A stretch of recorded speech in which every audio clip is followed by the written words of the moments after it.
Welcome to the Raw Feed. I'm Gary Franchi, and we are streaming live to millions worldwide on YouTube, plus our freedom fighters on Rumble and X. What sets this show apart from every other show out there, we interact with you, the viewers, in the live chat, getting your real-time reactions to the day's explosive news. And what an explosive news day it was. Oh, yes, fireworks in the press briefing room today. If you're watching on X right now, repost this show to your followers. Let's break through the algorithm. And for everyone else, grab your phone and text this stream to your friends. That's right. Use your phone and send a text message. Bypass big tech censorship with a simple SMS. And of course, if you haven't yet, we've got our Alligator Alcatraz, President Otto Penn, and our American Badass series waiting for you at shop.nextnewsnetwork.com. Show off your favorite news source with pride, and you can check out the merch shop. It's linked in the description below. Now, today marks a historic parallel. On July 23rd, 1968, the Glenville riots erupted in Cleveland when black nationalists ambushed police officers, sparking days of violence that left 7 dead. The media buried the truth about who started it, just like they've buried the truth about Obama's coup against Trump. But today, just like in 1968, when the truth eventually came out, we're witnessing the complete exposure of the deep state's war on America. And speaking of support, if you believe in real journalism that exposes what they don't want you to see, hit those donation links in the description. Every dollar keeps us fighting. We're going to be reading your super chats and Rumble rants between every segment. So send them in now, and we'll feature them on screen for the world to see, even if you send them in right now, before we dive in today's bombshells. Remember to follow us on Rumble and X. You need to be on all platforms because they're trying to silence us everywhere. The censorship is real. So here is what is exploding today. Obama's treason claims have gone mainstream. Former officials using the T word on national television. Tulsi Gabbard just declassified documents proving Obama personally ordered fake intelligence to destroy Trump. Meanwhile, an Obama judge just blocked the Epstein files from being unsealed. So the question is, what are they hiding? And over in France, Macron is having a complete meltdown. He is suing Candace Owens as video resurfaces of his wife slapping him. And the system is breaking everywhere. MS-13 terrorists walking free while our cities crumble. And if you want exclusive access to the Next News team, you can join our YouTube channel memberships. Each level comes with exclusive and special perks. You'll get acknowledgement in the chat room, behind-the-scenes uploads, and gain access to our members-only 24/7 Discord chat. The link is right there in the description. Now, today in 1968, the establishment lied about who started the violence in Cleveland. Today in 2025, the establishment lies about who tried to overthrow our republic, and they're finally being exposed. The parallels are stunning. Both times they thought they could rewrite history. Both times the truth eventually won. The deep state thought they could frame Trump, steal an election, and bury the evidence forever. But documents are being declassified. Courts are ruling in our favor. The American people are wide awake. From Obama's fabricated Russia hoax to Epstein's sealed files to Macron's public humiliation, the globalist cabal is collapsing in real time. So get ready for the most explosive raw feed yet. We're going segment by segment through each scandal, and I want to see those comments flying. Remember, this is your show. This is your voice. This is your revolution, so let's expose them all and welcome you to the show. Tom B420 breaking the seal with a super chat right out the gate, $5. Thank you, Tom B420, for that. We'll put that right in the jar. Who's in the house? We got Sabrina, Bless Mess, David Williams, Brand 47, Native Texas, Robert Lockhart. We got Cindy Myers over there on X. What's up? Buffalo, New York on the iPhone. Mrs. Pothead Kenny, Deplorable Diva, Tom B420. Who else is in the house here? Let me see. Chat. Show all. What does this button do? U.S. branch of Daily Mail online trying to destroy Trump by peddling the Epstein narrative impeachment point based on treasonous, tenuous associations, he says. We got Sully. We've got Deb Noble. We've got Loyalty to Truth, Patricia Duff, Mr. Q. Who else is in the house? Todd Siegel, what's up? Scontech is here. David Williams, Bob Brown, Mary Crabtree. Karen Myron, End the Madness, AFBM, Bella Stubblefield in Georgia, what's up? Kim Weig is here, standing with President Trump. Yes, yes, yes. Who else is now? This is your time. This is your shout out moment. Make sure you send a message in the chat room so I can see it. Parts change your life. Come on, guys. Hit those keyboards. We got Jesse in the house. Cindy, come on, guys. I got to get to the news. We got to get to our trivia. We got to get the show rolling. This is your moment. Who's here? We've got King Dedu, Drake to David, Mr. Q, Who White Memes. I love the memes. I'm here for the memes. I'm just here for the memes, guys. That's all I'm here. Yeah, Scott Tech, we're on TV. Yes, you are. And the Madness, love you as well. Char the Red Comet, Billy Price, Michael Thomas, Orion's Juice, Southern Crooks, Sandy in Illinois. Who else is here? Last chance. Iowa Free Press, Jerry Alexander in Tennessee. Rough Rider returns. We've got Mr. Hatley, Aaron Kamen, Miss Pothead Kenny, and Sabrina in the house. I saw someone, Mr. Hatley, we said that. Thomas. And Flat Rate Inspections. Appreciate your hard work. Thank you.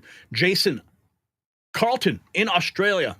I love it when I see all of our friends tuning in from around the world. It is awesome to see that. Info Warrior is here. Kevin Clark, Dave Wallenberg, Alaska Knight is listening. Okay, let's get to our first trivia question of the evening. No time to waste. In 1974, which president became the first to resign after evidence of ordering illegal activities? Was it A, Gerald Ford, B, Richard Nixon, C, Jimmy Carter, or D, Lyndon Johnson? Todd, I thought we had a little arrangement here about these trivia questions. There was a modification that we were supposed to be employing here. It didn't appear to be happening in this one. But anyway, let's see. What do you guys think? Richard Nixon? Yeah, Richard Nixon is B. That's where you're leaning. And, well, it's a pretty easy one. We're going to find out the real answer when we get back from this segment.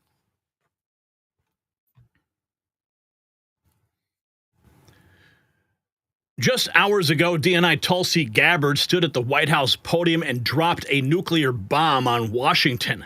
She held up declassified documents that prove what we have been saying for years. Yes, the former president didn't just know about the Russia hoax, he ordered it. Now, this wasn't some rogue operation by low-level bureaucrats. This came from the very top, the Oval Office, and now, for the first time in American history, a sitting administration is publicly accusing a former president of high treason. The media, of course, in full meltdown mode. The establishment is panicking. And the evidence, it's all there in black and white. And wait till you see what Tulsi revealed today. We have the full press briefing, a full breakdown of all the documents and more. So don't go anywhere. Now, you probably think your 401k is safe, but it wasn't designed to make you wealthy. It was built to shift retirement costs and risk onto you, leaving your savings exposed to crashes, inflation, and chaos. But Americans are waking up and taking control with real assets like gold. Noble Gold Investments has helped thousands secure their future by converting part of their 401k into a tax-advantaged gold IRA without penalties or headaches. It's safe, it's simple, and it's smart. Visit nextnewsgold.com to get your free wealth protection kit and discover how to safeguard your savings. That's nextnewsgold.com, your exit from the danger zone. Or you can call that number on the screen, 877-646-5347. And when they pick up the phone, tell them that Gary Franchi sent you and say hi to Colin for me. Okay, so huge bombshells dropping in the Oval Office today. Tulsi Gabbard was there at the White House with a full briefing in the James Brady briefing room. Our cameras were there. We caught it all. But first, we have to start with something that is just absolutely hilarious. The memes are dropping because it looks like Barack Obama is totally in panic mode. We have this beautiful video that just surfaced. Michelle, how far are we from Kenya? Just keep paddling. I'm coming for you, Barry. Even Big Mike can't save you. Michael, hurry up and paddle. on your own, bitch. Michelle, how far are we from? Yep, that's pretty much sums it up, and so does this. Tulsi Gabbard has officially referred Barack Obama to the DOJ for prosecution. And here we have Ben Garrison with his famous cartoons. There is Barack Obama. Yes, we can. Spying on the Trump Tower in 2016. And there is Barack Obama behind bars and Donald Trump saying, yes, we can. Arrest Barack Obama. Now, what was interesting that came out in these declassified documents today was the revelation of Hillary Clinton. Now, who remembers this? I remember reporting on this very, very clearly. Hillary Clinton had serious problems. She was always coughing. And this specific video, it's rather disgusting, actually. You can see like she's spitting up. It's gross. She spits up something into this jar, into this glass, and then she actually takes a sip out of it. God knows what came out of her. Probably just pure, unfiltered evil. I mean, that's what happens. And you saw, like, she actually takes a sip out of the glass. But, you know, we saw her getting thrown into the side of, into her van during the campaign. That's when it was undeniable. We knew she was sick. Well, now it's all in the documents. Even the Barack Obama people were like, wait a second, something's up. Here it is. Look at this. This is part of it. DNI Tulsi Gabbard. And before I get to the full press briefing, I want to give some breakdowns here. DNI Tulsi Gabbard's recent declassification reveals that Russian intelligence obtained but chose not to leak highly damaging information about Hillary Clinton's health during her 2016. Hillary Clinton was allegedly suffering from intensified psycho-emotional problems, was taking heavy tranquilizers. She had reported medical issues, including heart disease, type 2 diabetes, deep vein thrombosis, COPD, and chronic fatigue. Obama and senior party officials reportedly found her health condition extraordinarily alarming. And this is just one page of the document that breaks it down. Now, we did a page-by-page analysis of it. We're going to show you all that in a moment here. But this is what started the whole thing this morning. 8 a.m., Tulsi Gabbard, new evidence has emerged of the most egregious weaponization and politicization of intelligence in American history per President Trump's directive. I have declassified a House Intel Oversight Majority Staff report that exposes how the Obama administration manufactured January 27th intelligence community assessment that they knew was false, promoting the lie that Vladimir Putin and Russia government helped President Trump win the 2016 election. Now, she drops a thread with like easy to understand graphics that go through it with the intelligence assessment, how they changed everything around, the secret meetings that were taking place. I'll run through this thread real quick because we broke down the documents. Lie, Putin and the Russian government helped Trump win 2016. Truth, President Obama, former director of CIA John Brennan, and others fabricated the Russia hoax. Okay, here it is. The infographic that she dropped today. Here's another part. Lie, fabricated Steele dossier was not used as a source in the Obama administration's 2017 intelligence community assessment of the November 2016 election. Truth, not only did CIA Director Brennan, FBI Director Comey, DNI Clapper, and others include the Steele dossier in 2017, they overruled senior intel officials who warned them it was fabricated and should not be used. Here's another lie. The Obama administration's January ICA was an independent intelligence community product produced by a political analyst. Truth, Obama ordered the intelligence community to create an intelligence community assessment they knew was false, promoting a contrived narrative. They knew the whole time.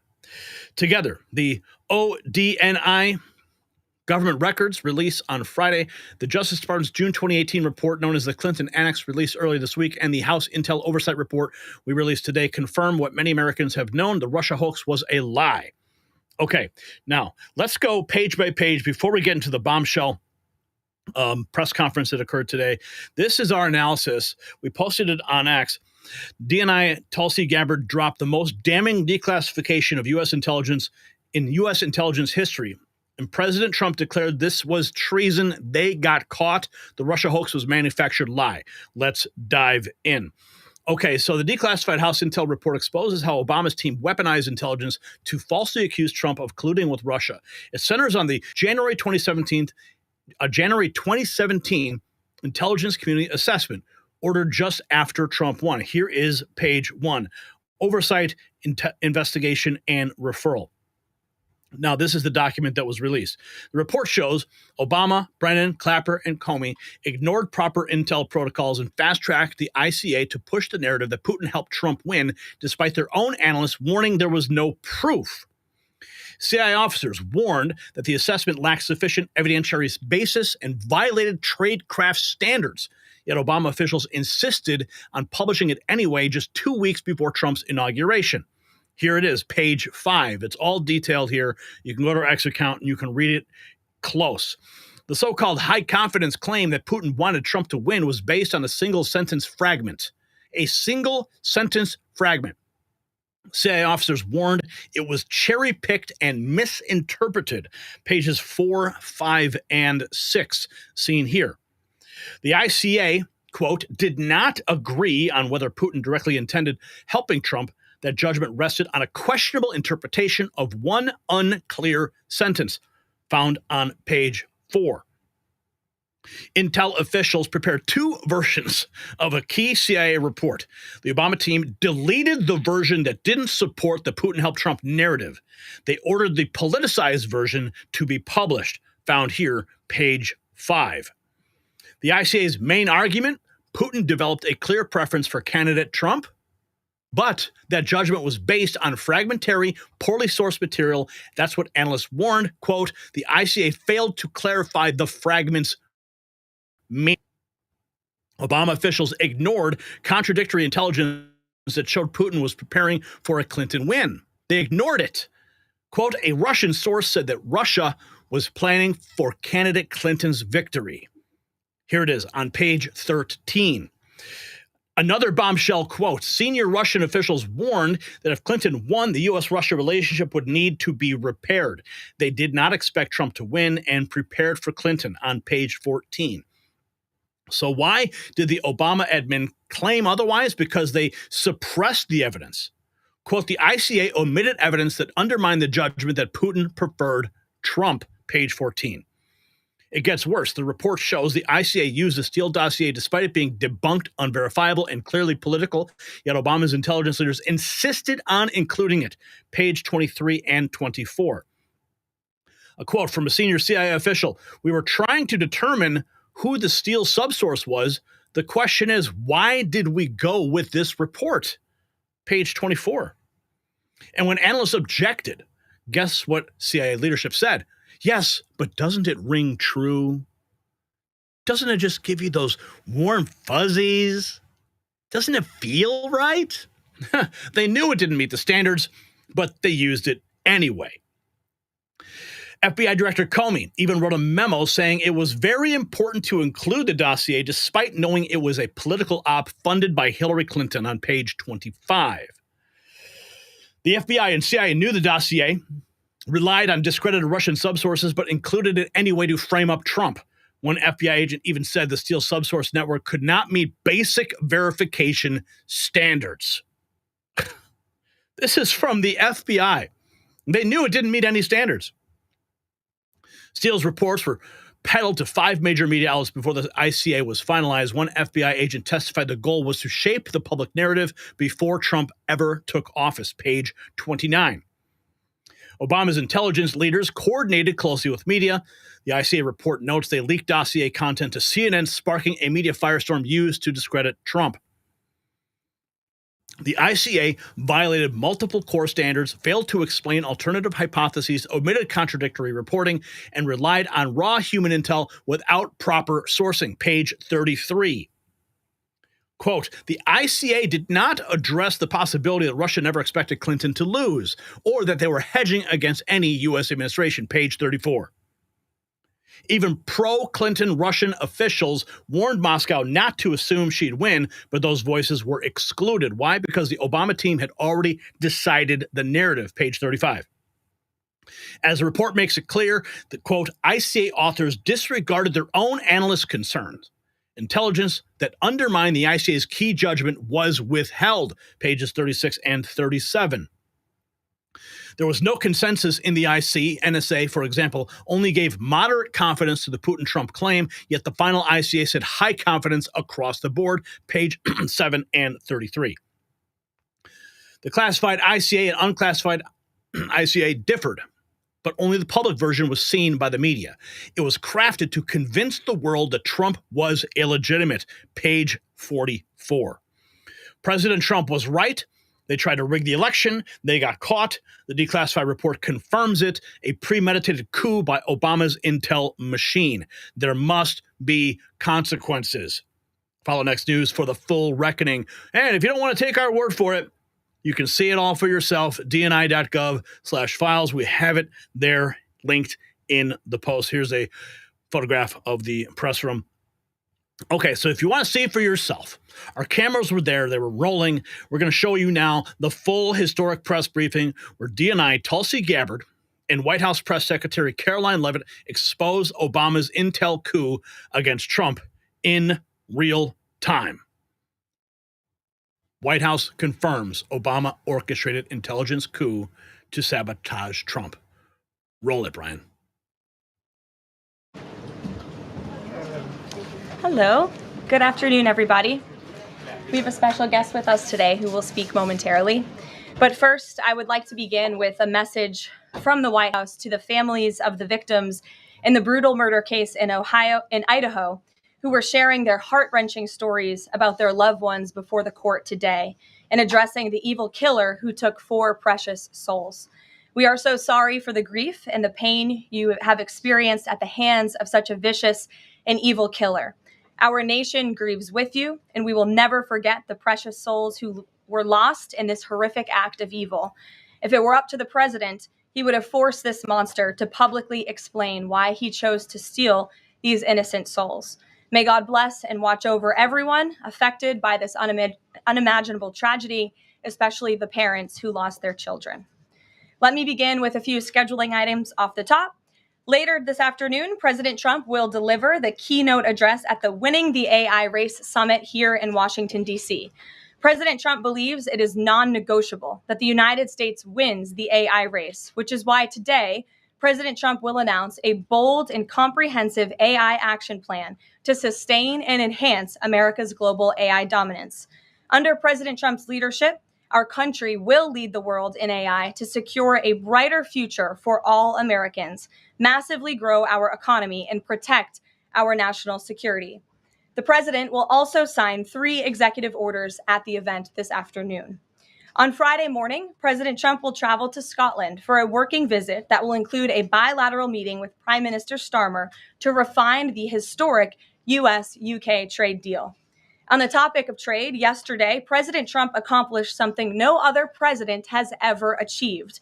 The president secured and announced 3 major trade deals with the Philippines, Indonesia, and Japan, all in one day. President Trump is finally putting a stop to our country getting ripped off.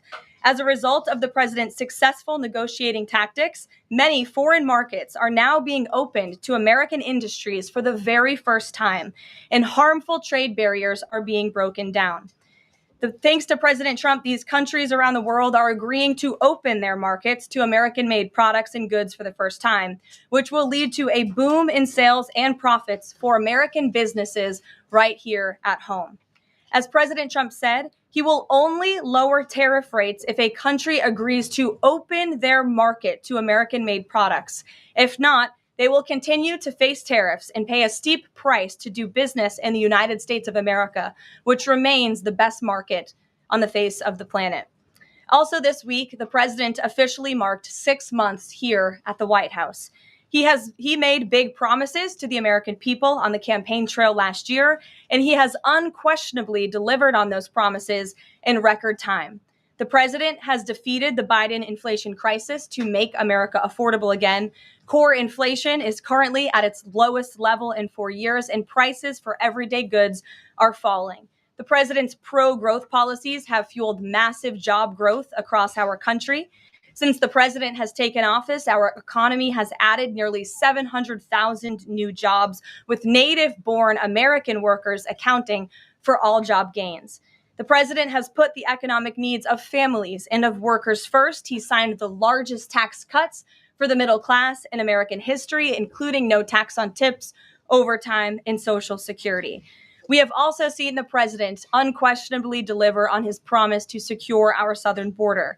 He has ended Biden's illegal alien invasion, and for 2 months in a row, 0 illegal aliens were released into our country. The president has also, as you all know, initiated the largest mass deportation campaign in American history.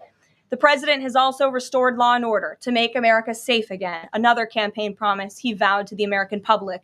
The United States of America is currently on track for its lowest murder rate on record, following this shift from the last administration to the Trump administration. The president has also ended Joe Biden's reckless war on American energy. U.S. oil and natural gas production are now surging, and summer gas prices reached their lowest level since 2021. The president has also rebuilt our military, another campaign promise. He just signed the largest military investment in decades to modernize our armed forces with cutting-edge technology to replenish our stockpiles and provide American troops with the best equipment in the world. The U.S. Army, Navy, Air Force, and Space Force have all reached their recruitment goals months in advance. The president has restored America's standing on the world stage, brought back peace through strength, and brokered numerous peace agreements to end wars. Again, all of this in just 6 months. He obliterated Iran's nuclear program to end the war between Israel and Iran, got NATO members to raise their defense spending to 5% of GDP, and secured a ceasefire between India and Pakistan, as well as brokering a historic agreement between Rwanda and the Democratic Republic of the Congo. The president has already received 3 different Nobel Peace Prize nominations for his peacemaking efforts. Again, all of this progress, all of these accomplishments have occurred in just 6 months. We are truly just getting started, and we look forward to working with all of you for the next 3.5 years. On another matter, over the past few days, Director of National Intelligence Tulsi Gabbard has unveiled shocking new evidence that former President Barack Obama and top aides in the Obama administration conspired to subvert President Trump's 2016 election victory and undermine the democratic will of the American people. While publicly pretending to engage in a peaceful transfer of power, in private, former President Obama went to great and nefarious lengths to try to sow discord among the public and sabotage his successor, President Trump. The new evidence released by the Director of National Intelligence, who is here with me today, confirms that the Obama administration manufactured politicized intelligence, which was later used as the justification for baseless smears against President Trump in an effort to try to delegitimize his victory before he even took the oath of office. The truth is that President Trump never had anything to do with Russia, and the Russia collusion hoax was a massive fraud perpetuated on the American people from the very beginning. And the worst part of this is Obama knew that truth, and so did all of the other corrupt officials involved in this scam, including former CIA Director John Brennan, former Director of National Intelligence James Clapper, former FBI Director James Comey, former Deputy Director Andrew McCabe, and many others. Director of National Intelligence Gabbard's report further confirms what we already knew. There was no collusion, no corruption, except on the part of Barack Obama and the weaponized intelligence agencies at the time. The Russia hoax was a blatant lie, all ginned up by Democrat political operatives that were signed off on by then President Obama and leaked to the news media to launch a years-long witch hunt against President Trump and his first administration. Allies of the president, including his own son, Donald Trump Jr., were disgustingly smeared as Russian assets, and some even had their lives destroyed because of this vicious lie. The president's first 2 years in office had this fake distraction hanging over it, and endless resources, time, and political capital were spent having to debunk these lies from the highest levels of our government. Now, nearly 10 years later, thanks to the declassification of documents by Director Gabbard, the truth has finally come to light. And this truth vindicates President Trump, his family, and his many allies and associates who were smeared with defamatory lies. President Trump was right from the beginning about all of this, and we are grateful that justice can be served. Now, we have even more damning evidence implicating those who tried to sabotage a duly elected president and did grave material harm to our republic. Thanks to additional important work done by CIA Director Ratcliffe, Committee Chairman Rick Crawford over the past few months, a newly declassified 2020 report prepared by the House Permanent Select Committee on Intelligence, which DNI Director Gabbard has declassified, found that the intel community did not have any direct information that Russian President Vladimir Putin wanted to help elect President Trump in 2016. And in fact, Russia was actively preparing for a Hillary Clinton victory. But at the unusual direction of Barack Obama at the time, the intel community published implausible intelligence suggesting otherwise. Why? To sabotage the incoming president. This is truly one of the greatest political scandals in American history. And reporters at legacy outlets, some of which are sitting in this room today, like the New York Times and the Washington Post, were ridiculously awarded Pulitzer Prizes for their perpetuation of this hoax. It's well past time for those awards to be stripped from the journalists who receive them. It is not journalism to propagate political disinformation in service of the Democrat Party and those in the intelligence community who hand over out of context and fake intelligence to push a false political narrative. I will now pass it over to the Director of National Intelligence, Tulsi Gabbard, to speak more about all of this, and then we will open it up for questions afterwards. Tulsi, thank you for being here. Thank you very much. Good afternoon. At President Trump's direction and with the support and coordination with the House Intelligence Committee Chairman, Rick Crawford, today we've released a declassified Oversight Majority Staff report that was produced in September of 2020.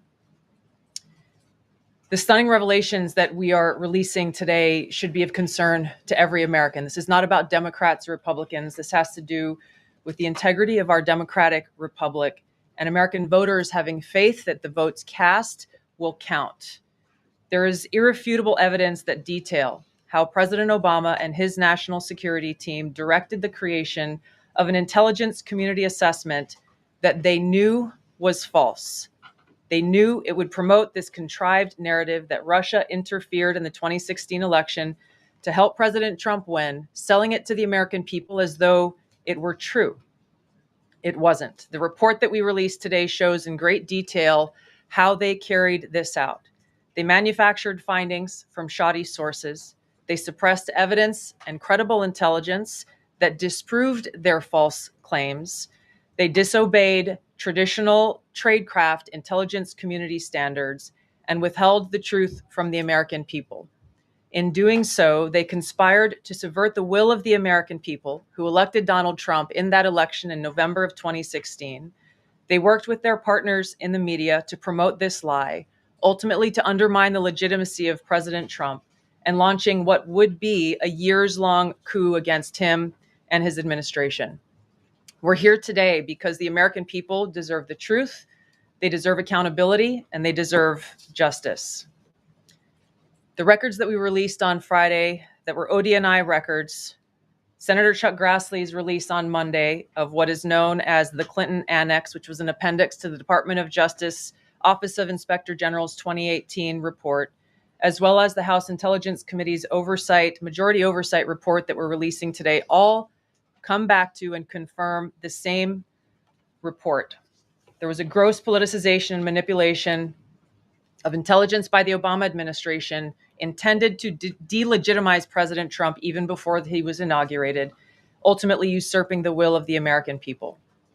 I'm going to go over the key findings from the House Intelligence report, which investigated the claims that were made by an intelligence community assessment ordered by President Obama and published in January of 2017.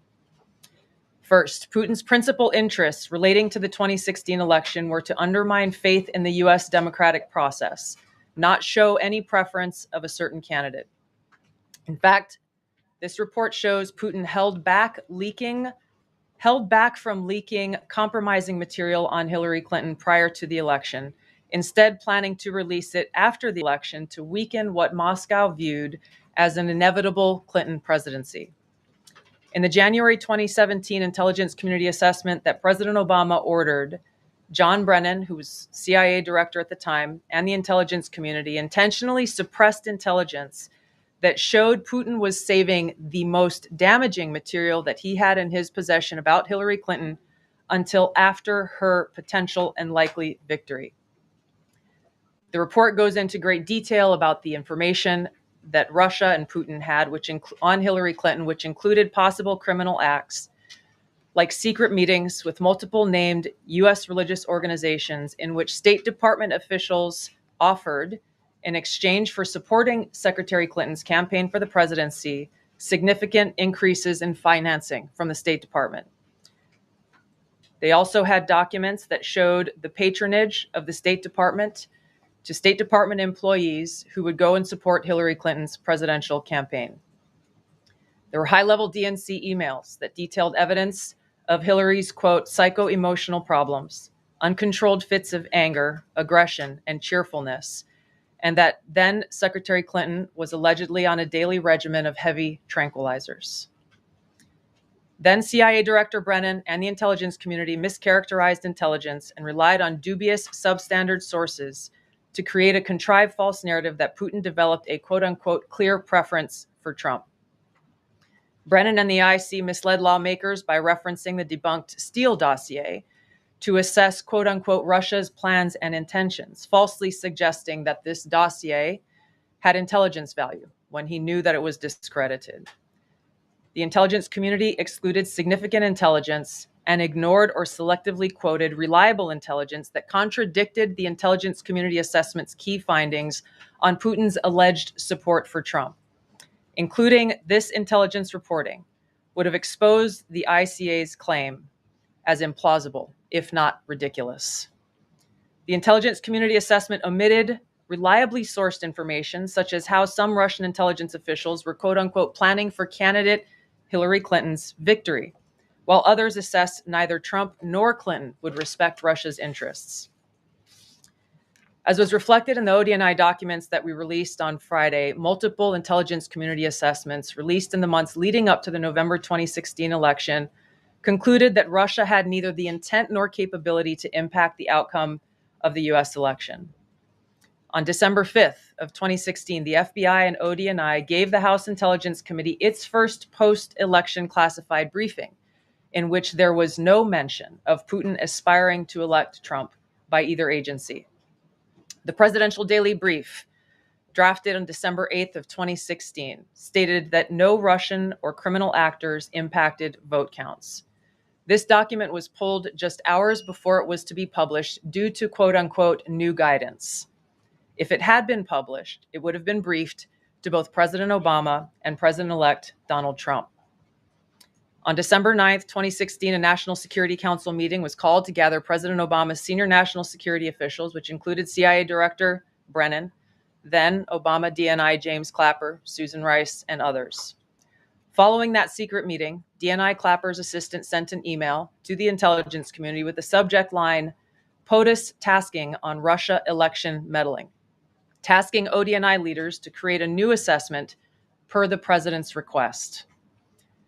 The House Intelligence Committee Oversight report that we released today reveals that, quote, unlike routine intelligence community analysis, the intelligence community assessment was a high-profile product ordered by the president, President Obama. It directed senior intelligence community agency heads and created an intelligence community assessment limited to just 5 analysts using one principal drafter. This is not something that occurs in the normal path of producing an intelligence community assessment that reflects the views across the intelligence community.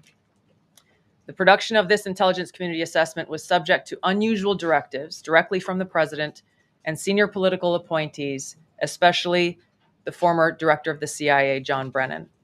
The House Intelligence Committee Oversight report also shows how later that same day, on December 9th, Brennan ordered the publication of quote-unquote substandard reporting on Russian activities, which had previously been withheld from publication of prior assessments because the information was judged, quote, to have not met long-standing publication standards. Some of the information later used in the Obama-ordered assessment over the objections of veteran CIA officers was, quote-unquote, unclear or from unknown sources. The Intelligence Committee's Oversight report reveals that CIA Director Brennan overruled senior CIA officers who challenged the Obama-ordered intelligence assessment, stating, quote, we don't have direct information that Putin wanted to get Trump elected. Yet, the Obama-directed assessment was published on January 6, 2017, which explicitly stated, quote, "We assess Putin and the Russian government aspired to help President-elect Trump's election chances, when possible, by discrediting Secretary Clinton and publicly contrasting her unfavorably to him." End of quote. The CIA and FBI, then led by John Brennan and James Comey, expressed high confidence in this judgment, while the NSA expressed moderate confidence. Yet, as the report we released today shows, the ICA, the Intelligence Community Assessment, did not cite any report where Putin indicated helping Trump win was an objective. The opposite is true. With regards to the Steele dossier, we now know that one of the source documents that the Obama administration used in the creation of this intelligence assessment in January of 2017 was none other than the discredited, unverified Steele dossier. The House Intel report states, quote, "Contradicting public claims by then CIA Director Brennan that the dossier was not in any way incorporated into this intelligence assessment. The dossier was referenced in the intelligence assessment's main body text and further detailed in a 2-page assessment annex." John Brennan lied, and he denied using this dossier in this intelligence assessment that President Obama ordered because he knew it was discredited. It was a politically motivated, manufactured document. He directed senior CIA officials to use it anyway. CIA officer told the House Intelligence Committee staff as they investigated this, quote, "The director of the CIA, John Brennan, refused to remove it, and when confronted with the dossier's many flaws, responded, quote, 'Yes, but doesn't it ring true?'" Even the bipartisan Senate Select Committee on Intelligence report published in 2020 criticized the FBI's handling of the Steele dossier, noting its completely unverified nature and purposeful sidestepping of intelligence community procedures in its use. Now, President Obama, Hillary Clinton, John Brennan, James Clapper, James Comey, and others, including their mouthpieces in the media, knowingly lied as they repeated the contrived narrative that was created in this January 2017 intelligence community assessment with high confidence as though it were fact. John Brennan, as CIA director, stated in a memo to his agency staff in December of 2016, saying, quote, "There is strong consensus among us on the scope, nature, and intent of Russian interference in our presidential election." This was reported by NBC News, confirming that Brennan, along with James Clapper and James Comey, agreed with the CIA's assessment that Russia intervened to help Trump win the presidency. As Obama's director of national intelligence, James Clapper was tasked with overseeing the creation of this assessment in January of 2017 by President Obama, and he expressed confidence in its findings. In a 2018 interview with the Harvard Gazette, he talked about how he provided Trump with the same classified assessment that President Obama received, which included the high confidence judgment that Putin directly ordered the hacking and election interference. Clapper then went on to add, "I think they, the Russians, actually influenced the outcome." This is a brief summary of the details that you'll find within the House Majority Staff's report in their investigation into the Obama-directed January 2017 Intelligence Community Assessment that leads us to the very same conclusion that we announced in the release of our documents on Friday. The implications of this are far-reaching and have to do with the integrity of our democratic republic.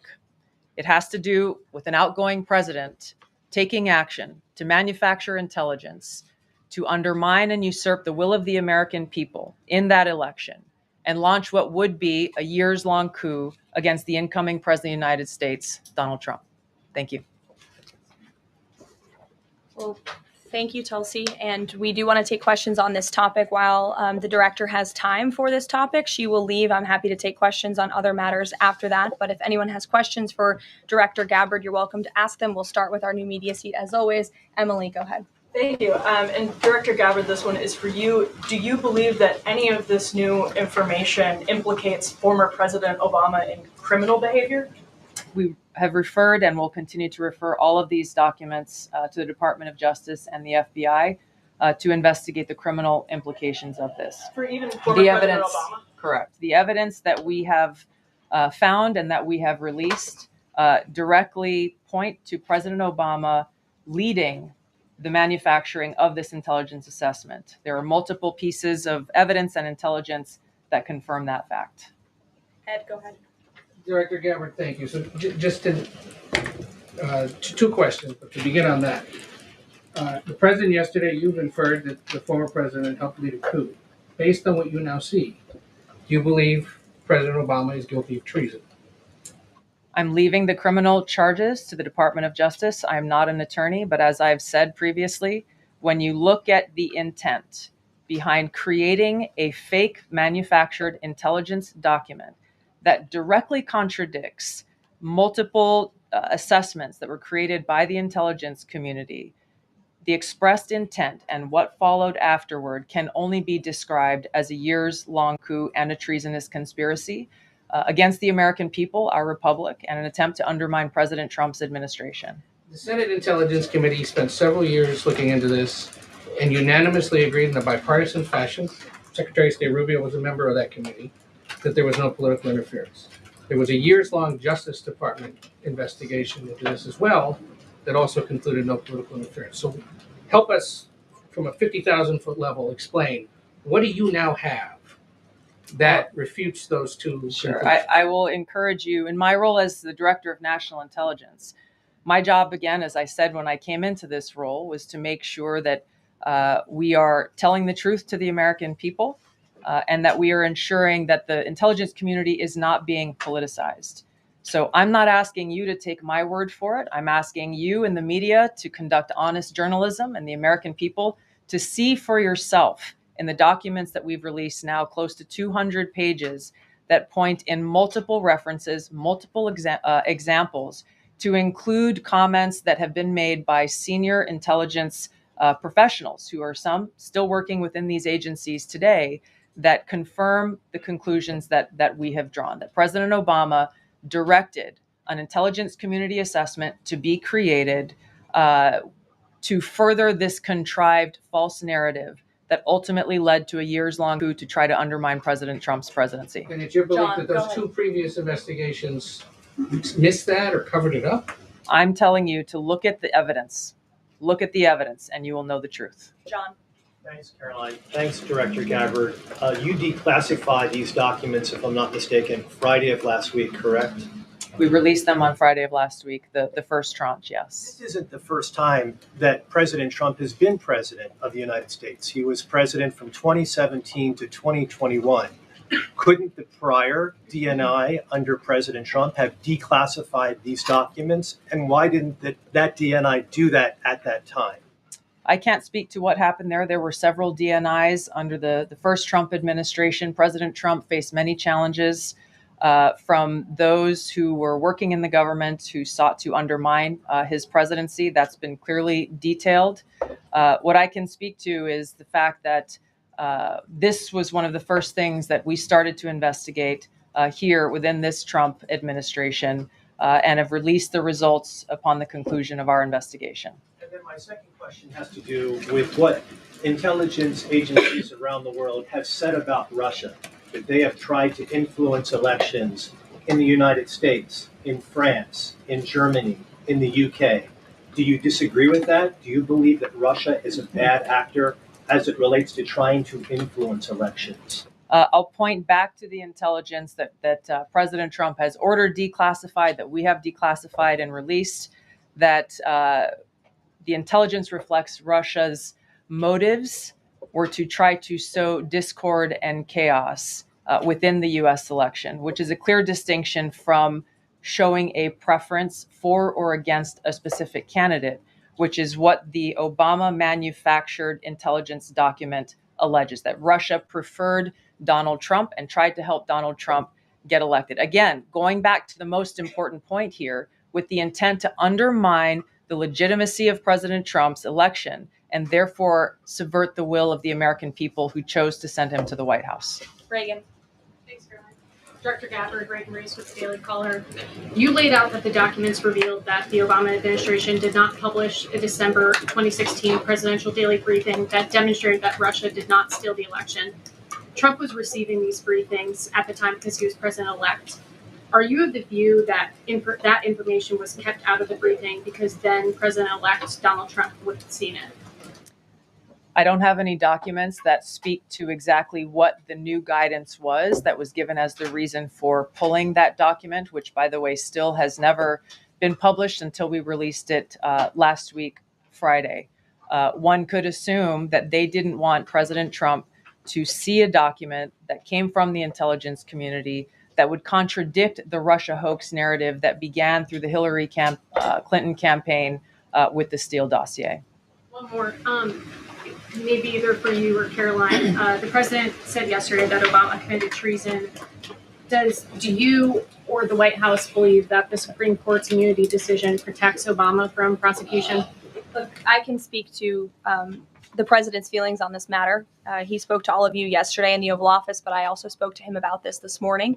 And he wants to see all those who perpetuated this fraud against our country, who betrayed our country and the Constitution, to be thoroughly investigated and held accountable. And it's been 10 years of this. And I would just add, based on everything the director has said and declassified, all of you in this room should go through it and take a look at this report and review the intelligence, because unfortunately that hasn't happened. And many of the people who perpetuated this hoax, Clapper, Andy McCabe, James Comey, and many others, have been hired by major networks in this room to go on television and continue to spew these lies, knowing that they are lies. And if you all recall, just flashback to 2016 and the years after, the entire Trump 1 presidency was embroiled in this scandal that was perpetuated by the Democrat Party. And you had major Democrat Party officials in this city, namely Adam Schiff, Hillary Clinton, Elizabeth Warren, who went on television and told the American people,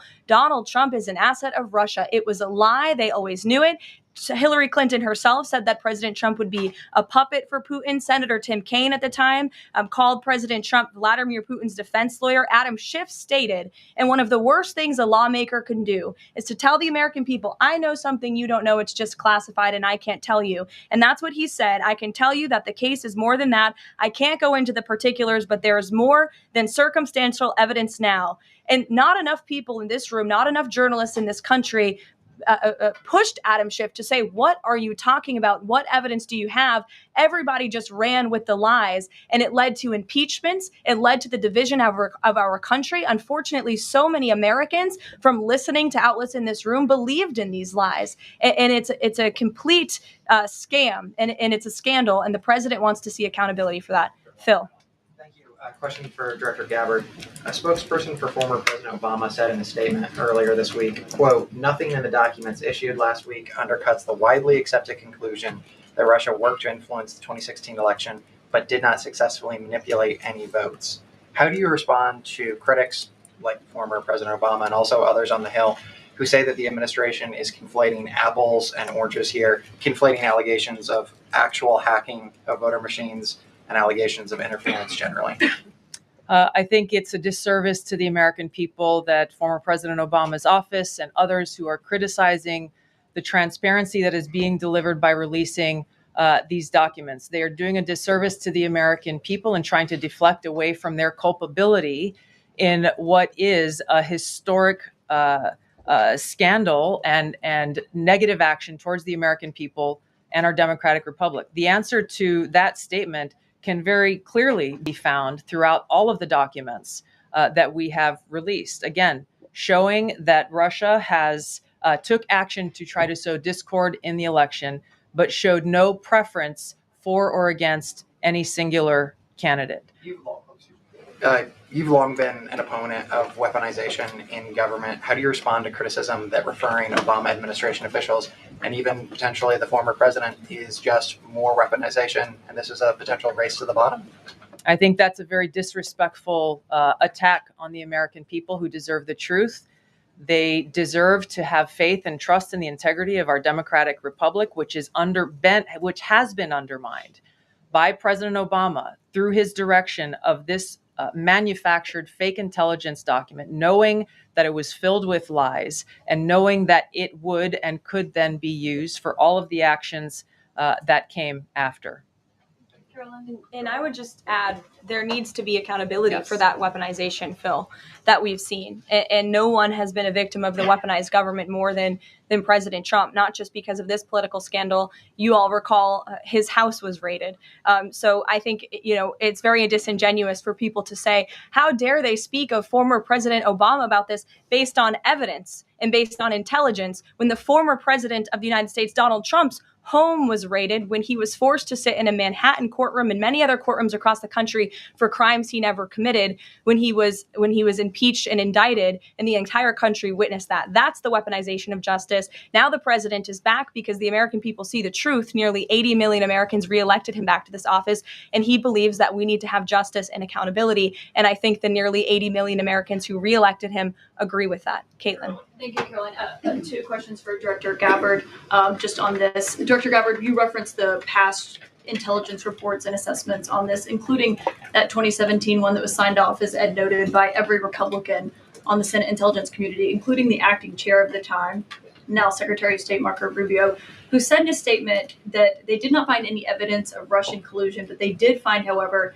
is very troubling, and they found irrefutable evidence of Russian meddling. One, are you saying that he's wrong in that statement that he made then?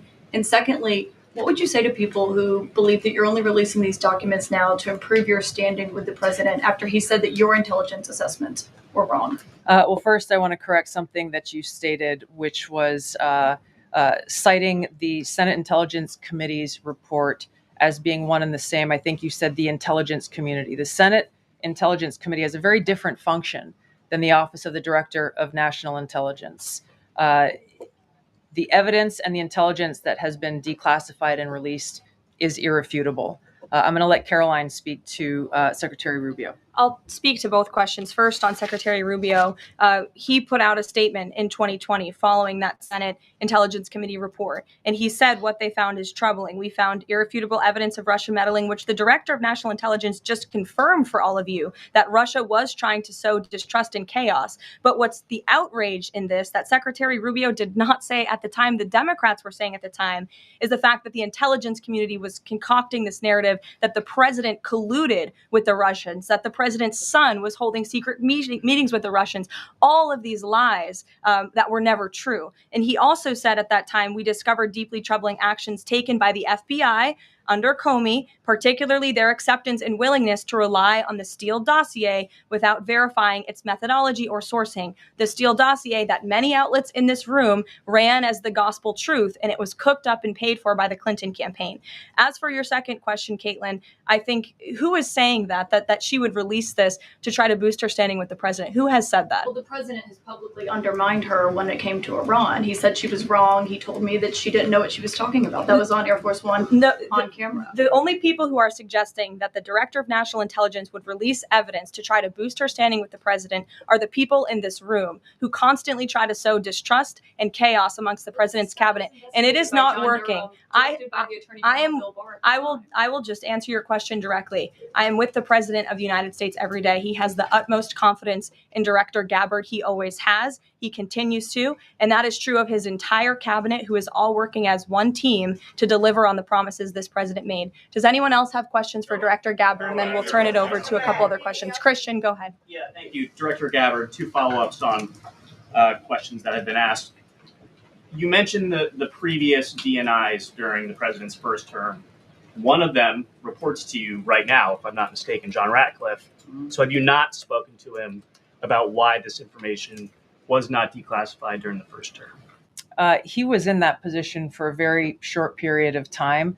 The work that began back then, we have picked up and absolutely completed. We are continuing to investigate this. Additional whistleblowers are now coming forward because they see an opportunity for the truth to come to light. And as Caroline said, for real accountability to be brought forward.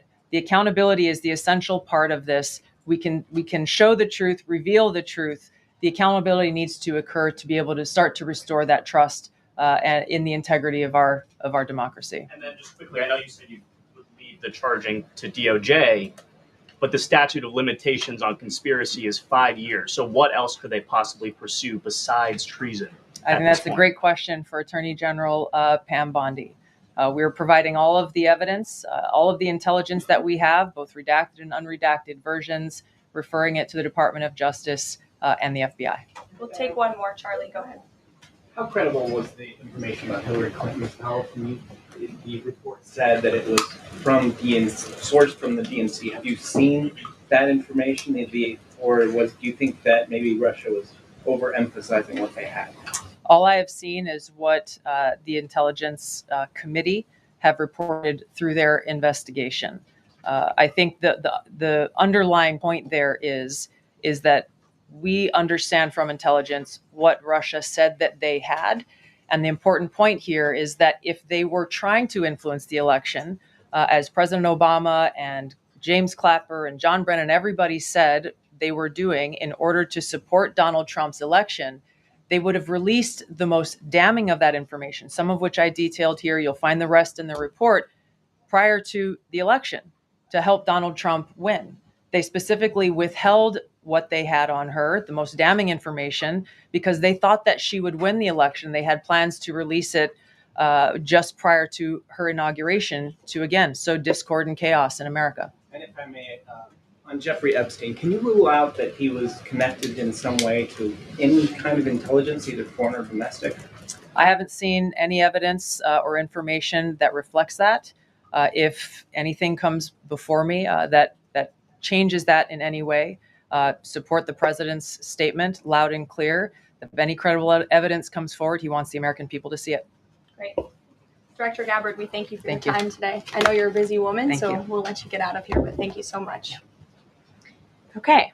I know there's many issues going on today across the world and here at home. If you have any other further questions, I'm happy to take them. Ed, why don't you go ahead? Yeah, thank you, Caroline. So the Japan trade deal, is that Japan trade deal the start of this number of trade deals that the Treasury Secretary says we're going to see by August 1st? I think it is. I mean, as you said, we had Japan yesterday. We also had Indonesia, and we had the Philippines as well. The president announcing all three. He came in as the closer in all three of those. I've said many times from this podium that the president's trade team has been in active talks and discussions with many countries around the world, and you've all been anxiously awaiting what those countries were. Now you know three of them, and there's many, many more to go. We have now sent 25 letters to countries around the world. But just to reiterate this Japan deal, for those at home who may have missed it, Japan will now pay a 15% tariff versus the reciprocal rate of 24% that they initially had. Auto and auto parts tariffs have been reduced to 15%. But the centerpiece of this deal now is the president got Japan to commit to $550 billion in investments to revitalize American industries. And these funds will be spent at President Trump's discretion and direction into key industries such as energy, semiconductors, critical minerals, pharmaceuticals, and shipbuilding. And the U.S. will retain 90% of the profits from any investments made by this $550 billion fund. This was originally a $400 billion investment that President Trump then negotiated to an increase of $150 billion, making it a $550 billion deal for the American people. And I just want to emphasize, Ed, I see you have a follow-up, but it's very important. Japan has agreed to open their markets to many very key sectors in American-made products that have really faced very strict tariff and non-tariff barriers prior. So thanks to the president, Japan's markets will now be open to American-made products and goods. This is big news for our tech companies and our farmers as well. On Monday, the Treasury Secretary is going to Stockholm to talk to the Chinese delegation. What does the president hope to get out of that meeting? Are there deliverables?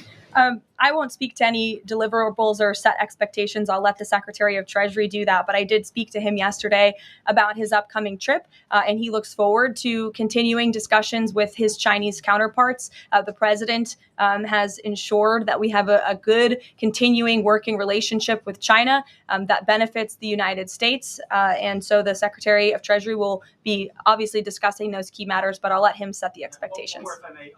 Sure. Given what the DNI just said and laid out, does President Trump believe that President Obama should go to jail for something? Look, the president believes that this matter needs to be thoroughly investigated, and anyone convicted of crime should be held accountable in this country. Go ahead. Special Envoy Wickoff is headed overseas again. Good to see you, Olivia. I haven't seen you since the campaign trail. Yeah, it's good to see you. He's headed back overseas. Can you give us a sense of what the marching orders are to some of the people he'll be meeting with, and specifically as it relates to Gaza and ongoing talks there? Yes, Special Envoy Wickoff is headed to Europe, where he will meet with key leaders from the Middle East to discuss the ongoing ceasefire proposal to end this conflict in Gaza and to release the hostages.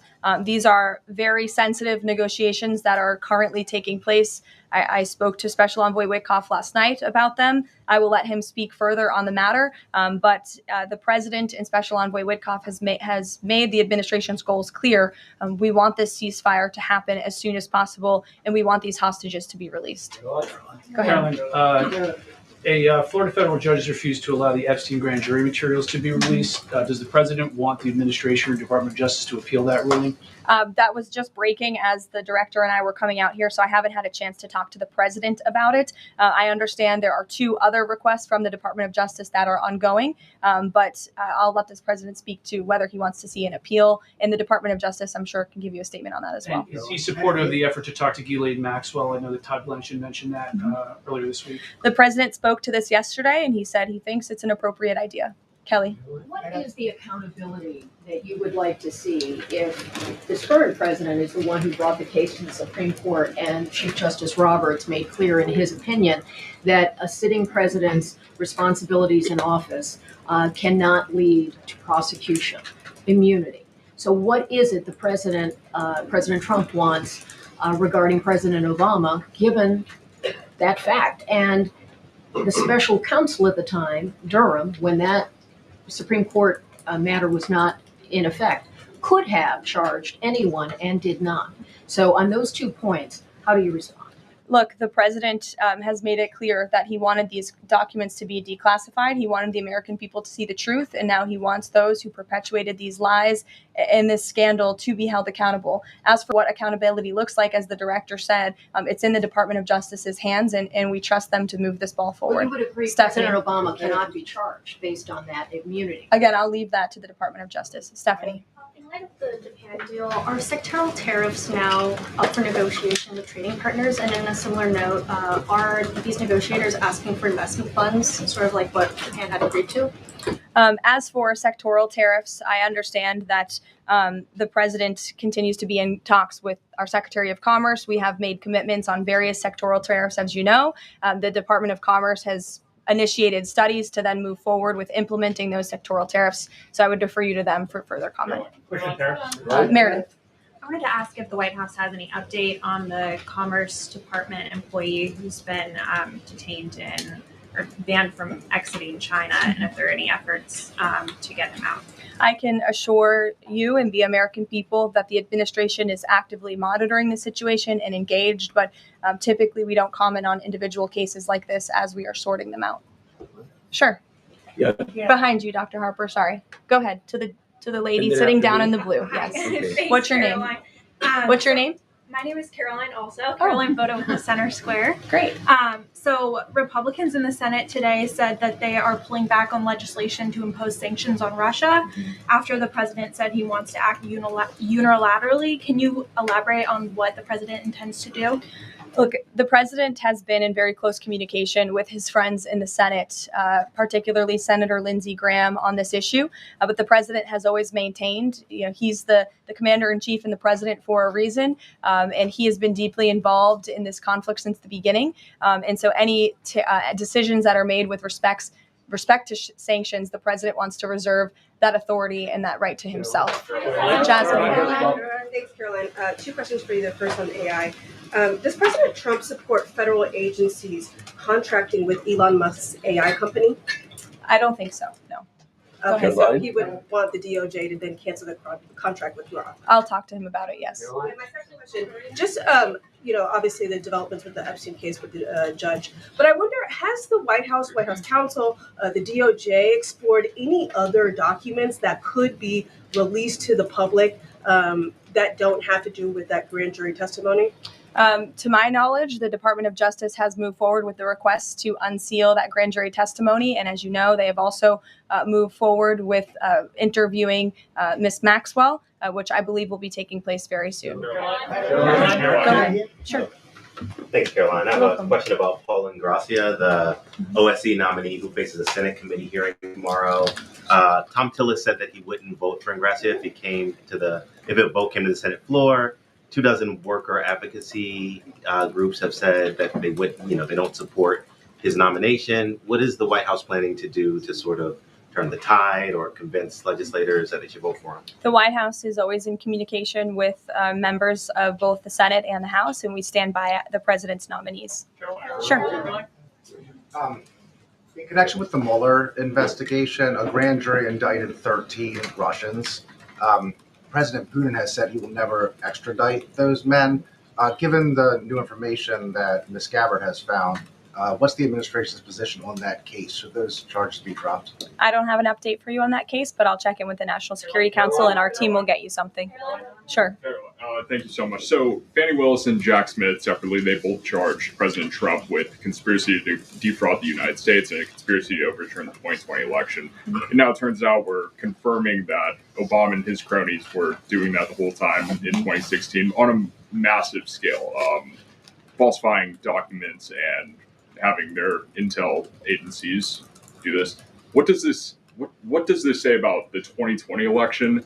And also, what's your thoughts on the irony here? There is a lot of irony, especially for the party of the Democrat Party, who claims to be for democracy. We often heard throughout the 2024 campaign, they were calling this president a threat to democracy. And now I think the declassification of all of these documents proves that they were indeed the true threat to democracy. And as I said repeatedly today, there needs to be justice and accountability for that. You all will hear directly from the president later this afternoon at the AI Summit here in Washington, D.C., scheduled to speak later in a few hours. So we will see you all there. Thank you very much. We will see you all there. That was an amazing press conference, but we're not done yet. I want to present this. Let's go back to the 2020 debates. Here's when President Trump said there was no transition after 2016. He says he caught them all. 2 minutes. So when I listened to Joe talking about a transition, there's been no transition from when I won. I won that election. And if you look at crooked Hillary Clinton, if you look at all of the different people, there was no transition because they came after me trying to do a coup. They came after me spying on my campaign. They started from the day I won and even before I won, from the day I came down the escalator with our first lady. They were a disaster. They were a disgrace to our country. And we've caught them. We've caught them all. We've got it all on tape. We've caught them all. And by the way, you gave the idea for the Logan Act against General Flynn. You better take a look at that because we caught you in a sense. And President Obama was sitting in the office. He knew about it too. So don't tell me about a free transition. 2 minutes. Yep. So there you have it right there. I mean, President Trump called it out in 2020. And now back in office, documents being declassified, Obama getting a criminal referral to the DOJ. It is all coming home to roost. If you got value from this report, tap subscribe. My final thought is next. So this changes everything. When the director of national intelligence stands at the White House podium with declassified proof that a former president orchestrated a coup against his successor, we're not talking about politics anymore. We're talking about the survival of our republic. Obama didn't just lie. He weaponized our intelligence agencies to overturn an election. That's the election meddling. He turned the CIA, the FBI, and the NSA into his personal hit squad, and they almost got away with it. For 9 years, they called us conspiracy theorists. They banned us, they censored us, destroyed lives, but the truth always wins. Now comes the real question. Will there be handcuffs? Now, a question for you. Should Obama face trial for treason? Yes or no?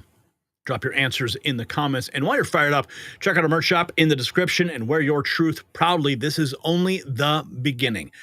Link down below.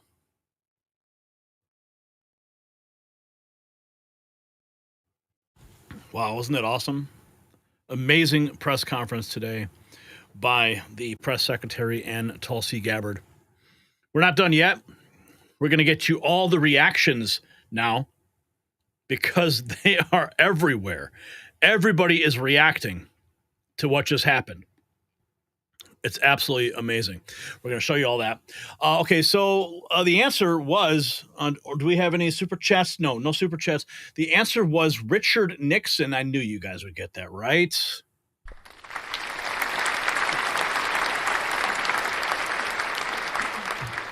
He resigned August 9th, 1974, after the Watergate tapes revealed that he ordered the cover-up of illegal activities, making Obama's actions even more shocking.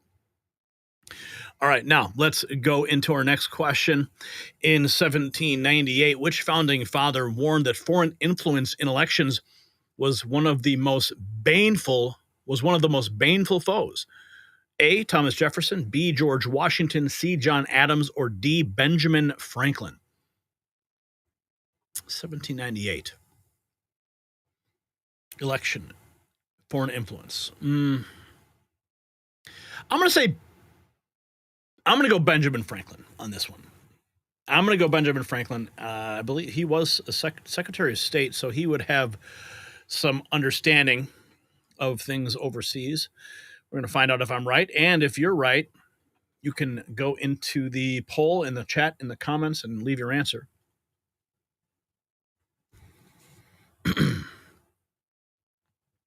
The mainstream media just had their worst day in decades after Tulsi Gabbard's bombshell press conference exposing Obama's treason.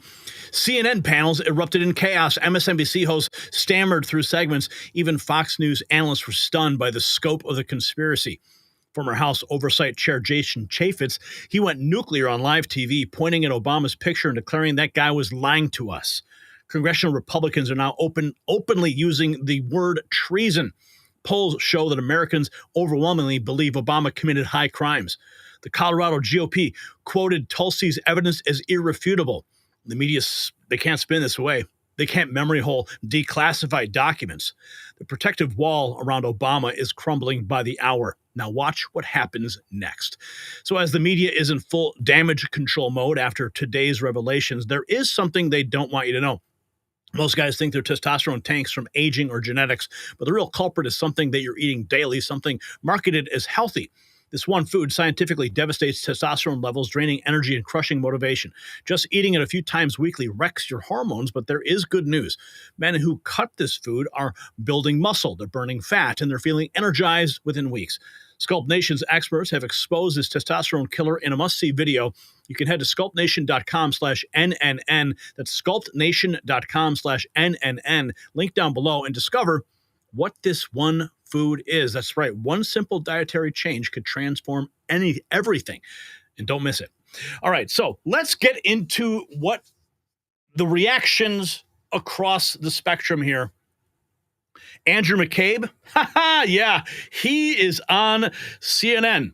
He calls it absurd for DNI Tulsi Gabbard to suggest Obama, Brennan, or Comey should face charges over the Russia hoax. He said she either knows it's absurd or she doesn't understand intelligence. Translation, the guy who signed the FISA warrants based on fake intel is mad the truth got declassified. Listen to this.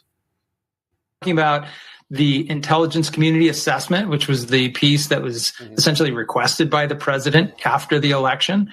And it came to three conclusions. The first was, yes, they absolutely tried to sow chaos and undermine Americans' confidence in the election. That's number one. Number two, they definitely wanted to hurt Hillary Clinton's chances of getting elected. And the third conclusion was they affirmatively wanted to help Donald Trump's chances of winning the election.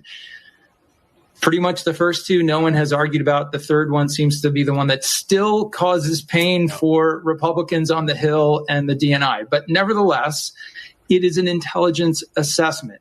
If you dig into the sourcing, you could decide you have a different opinion. That doesn't mean that the original opinion was invalid or treasonous. Just means that was the opinion of the community at that time. I concur with that opinion. In my view, they had good reason to base that on. Almost everyone who has reviewed our work has come to that same conclusion. The Senate Intelligence Committee report, which you noted, The Mueller investigation, it's been 2 years investigating it, came to the same conclusions, general conclusions. John Durham, who came back and investigated everything we do and brought no problems or complaints based upon that review. The House Intelligence Committee report, which has now been declassified, agrees in large part with what we determined, but of course differs on that count. So the idea that she would use this discussion around sourcing and intents of Russians as some sort of springboard for charges against Barack Obama or John Brennan or Jim Comey or anyone else is absurd.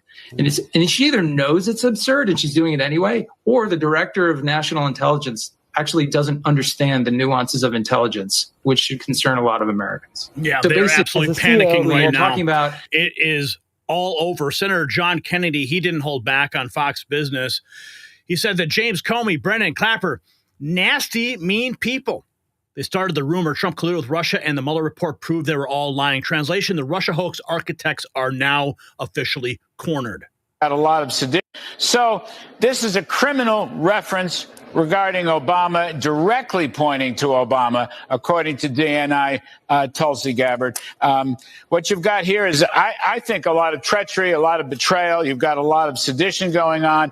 You are an attorney, among other things.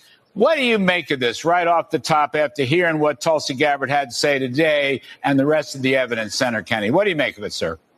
Well, I've been on the Senate floor or in a committee all day, so I did not hear her statement. I haven't read her report. I haven't read her first report, Larry. It's still on my desk. I don't know what, if any, President Obama's involvement was in this situation. I do know this. James Comey, Brennan, Clapper, those are nasty, mean people. Russia did try to meddle in our election. Other countries did too. But Comey, Clapper, Brennan started this rumor that President Trump actually colluded with Russia to meddle in the election. And they, of course, they had the media on their side, and they were spreading it. It was spreading like wildfire. And then all of a sudden, oopsie friggin' daisy, the Mueller report came out, which proved they were all lying. That part I am certain of. But the new developments, I just got to look at them. You know, the Justice Department will get to the bottom of it. Well, it just seems. But the cast of characters we're dealing with, Comey, Clapper, Brennan, as I think I was saying yesterday, I don't know if you heard me or not, but Jesus loves them, I'm sure, but everybody else thinks they're an idiot. Well, so you gotta love Kennedy.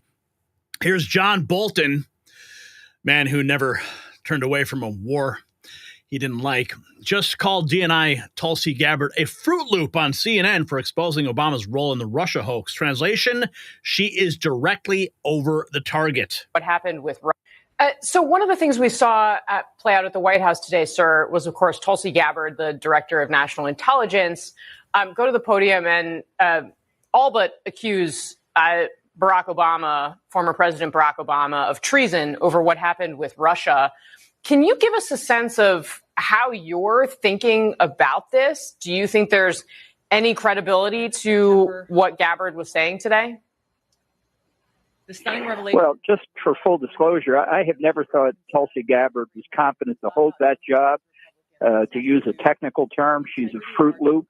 And I think what is clearly motivating her here is not just to help distract from the Epstein matter, but to help save her job. And that was my very first reaction. And I say that not to indicate any particular insight, but to say it's a no-brainer. That's why she's doing it. So one of the things we saw... A no-brainer, a Fruit Loop. Yeah, whatever. Let's see here. This is the most significant political scandal in our history. Eric Bataxis. Releasing. Hey there, folks.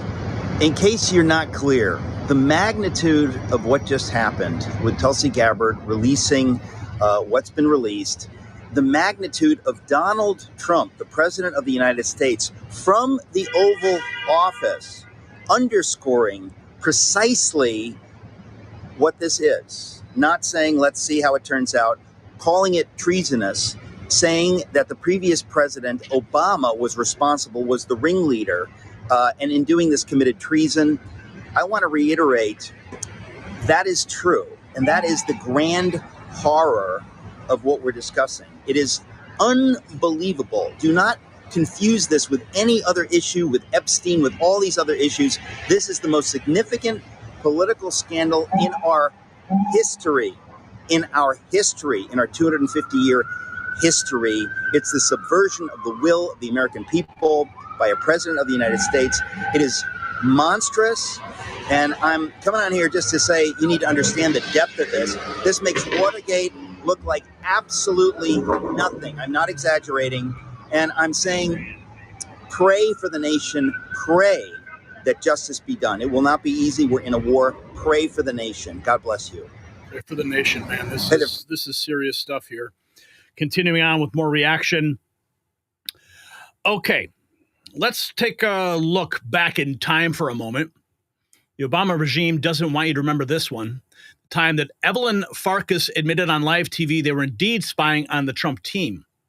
The rush before Trump took office to kneecap him, all of D.C. They write, it's always in the eyes. Check this out. This is March 29th, 2017 flashback. I had a fear that I knew about this attempt to get and preserve information. And full transparency, we're doing some work yourself. Tell us about that. Well, I was urging my former colleagues and frankly speaking, the people on the Hill.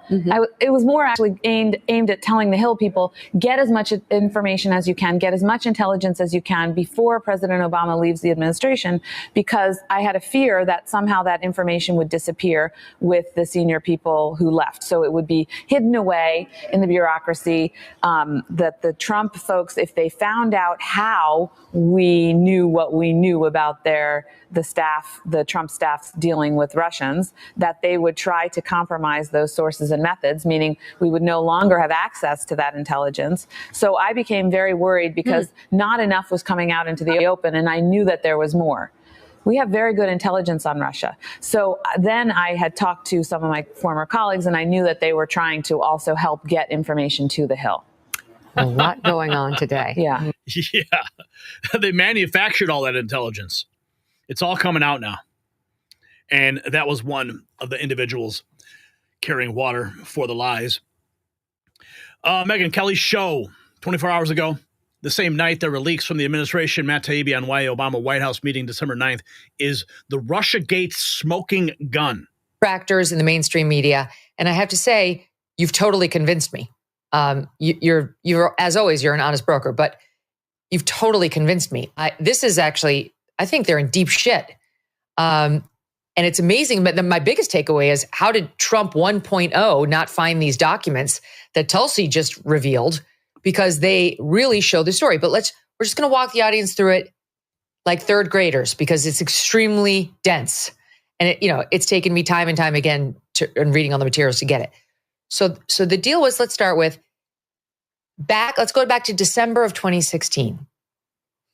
Barack Obama's president, but Trump has won and is going to be taking over as president in January. And they planned, the intel officials under Barack Obama planned, a lot of this is from Racket News, which everybody should read directly, Matt's group. Intel officials planned a December 9th, 2016 presidential daily brief, which is always from the intel community for the president, letting him know what's happening in the world. They planned a PDB that would say foreign adversaries, quoting here, foreign adversaries did not use cyber attacks on election infrastructure to alter the U.S. presidential election outcome. And they also plan to say, we have no evidence of cyber manipulation of election infrastructure intended to alter results. Here's the bottom line. What people need to know is Obama's intel community was about to give Obama a presidential daily brief that totally dismissed, downplayed, poo-pooed, choose your word, the notion that Russia had meaningfully interfered in the 2016 presidential election. That's true. And by the way, Matt has gone well beyond the language that just speaks to manipulation of election infrastructure and pointed out that if you look at what the intel community had been saying, it went well beyond dismissing they're not attacking our election infrastructure. They had doubts up and down the board about whether Russia had done anything more in 2016 than it had ever done, which was just kind of attempts to be a menace and sow a little bit of chaos. And the intel communications that are released now by Tulsi show that. So while Andy and others are zeroing in on the notion that before they sat with Obama, they were going to tell him no attempts to hack our election infrastructure. And Andy will later argue them later coming out and saying, but lots of attempts to interfere in the election in general and totally to help Donald Trump. He's saying that's apples to oranges. Jim Himes, you point out at Racket News, is saying that's apples to oranges. There's no gotcha in Tulsi's big reveals about what was about to happen next, because nothing that happened next contradicted that they didn't try to hack our election databases. Okay, so hopefully the audience is with me so far. What Tulsi revealed was that the intel community was about to issue that statement to President Obama saying they didn't. Like, they didn't try to hack our election infrastructure, and there's no evidence that they intended to alter the results this way. And what happened was James Comey's FBI said, we're out. We're not joining that. We don't agree with that, and we're going to issue our own briefing later. And as a result of the FBI saying that and saying it was going to draft a dissent, an official from Clapper's office, Clapper, again, at the time, he was national security, DNI. He was director of national intelligence. And by the way, Matt points out, Clapper, of all the intel officials, was probably the least enthusiastic about Russia. It was a lot more Brennan over at CIA. But anyway, Clapper's office, said we're axing the PDB. Because the DNI, like Tulsi now, she does the PDB for Trump. Whoever runs the intelligence apparatus does it. And that was Clapper under Obama. So he said, FBI's out. Okay, we're killing it. We're killing the PDB for the time being. And at that point, a meeting was held. It was called and held, including all of Obama's top people, all of them. And they had a big meeting on this. And the next day, things changed dramatically on the Russia narrative, and changed in a way that would support the Russia allegations that would go on to undermine the entire first term of Donald J. Trump. And Matt is going to help us lay out this whole story. So, and Matt contends, and he's convinced me too, it was not a matter of changing it from apples to oranges, just like pointing out apples and pointing out oranges before and after this critical meeting. It was, they had been saying, there's no apples. And as a result of this meeting, they changed it to say, apples abound. We're in an orchard. They're everywhere. We see nothing but apples. So it's really not an apples to oranges situation. We're going to get into all of this. Okay, Matt, thank you for being patient through my thumbnail sketch. What's the first thing you want to say about this story? Well, first of all, I understand, and I think you did a great job walking people through everything. I understand the confusion about this. I don't think that the report, as it was released, did a particularly good job of explaining what exactly the significance of these documents was, but they were very significant. If you remember, before the election, I want to point out real quick here, because this was recorded before this morning's bombshell. So he's referring to a different set of documents. The documents that were released today lay it all out very clearly. And there was a story in the New York Times, for instance, on October 31st, saying FBI sees no link, between Russia and Trump and the election. This was sort of what officials were telling people in the media. There were a few fringe attempts to kind of work the Steele dossier material, this full-on Trump-Russia conspiracy narrative, into the media. But for the most part, they didn't get there. After the election, it was the same thing until this moment on December 9th, 2016, when Barack Obama convened this meeting, ordered a new intelligence assessment, and then immediately that same night, there were leaks from the administration telling people that there had been interference by Russia specifically to help Donald Trump, because there were two different Let me issues. stop you right there. Let me just stop you right there. So they call this meeting with all the Obama top people, and no revised PDB has been issued yet. No revised intelligence community assessment has happened yet. The last thing that happened in the intel community was, we're going to tell them that there really was no significant Russian interference, at least insofar as election apparatus goes. And FBI said, we're out. We're going to issue our own. And then Clapper said, all right, well, let's just pause everything. Then everybody gets together. Right after that, before any revised intel happened, before anything happened, they began leaking to the media, WAPO, New York Times, CNN, saying something diametrically opposed, saying, Russia interfered. And that, to you describe that as the smoking gun that shows there had been a decision to shift the entire messaging around this in a way they thought would undermine Trump.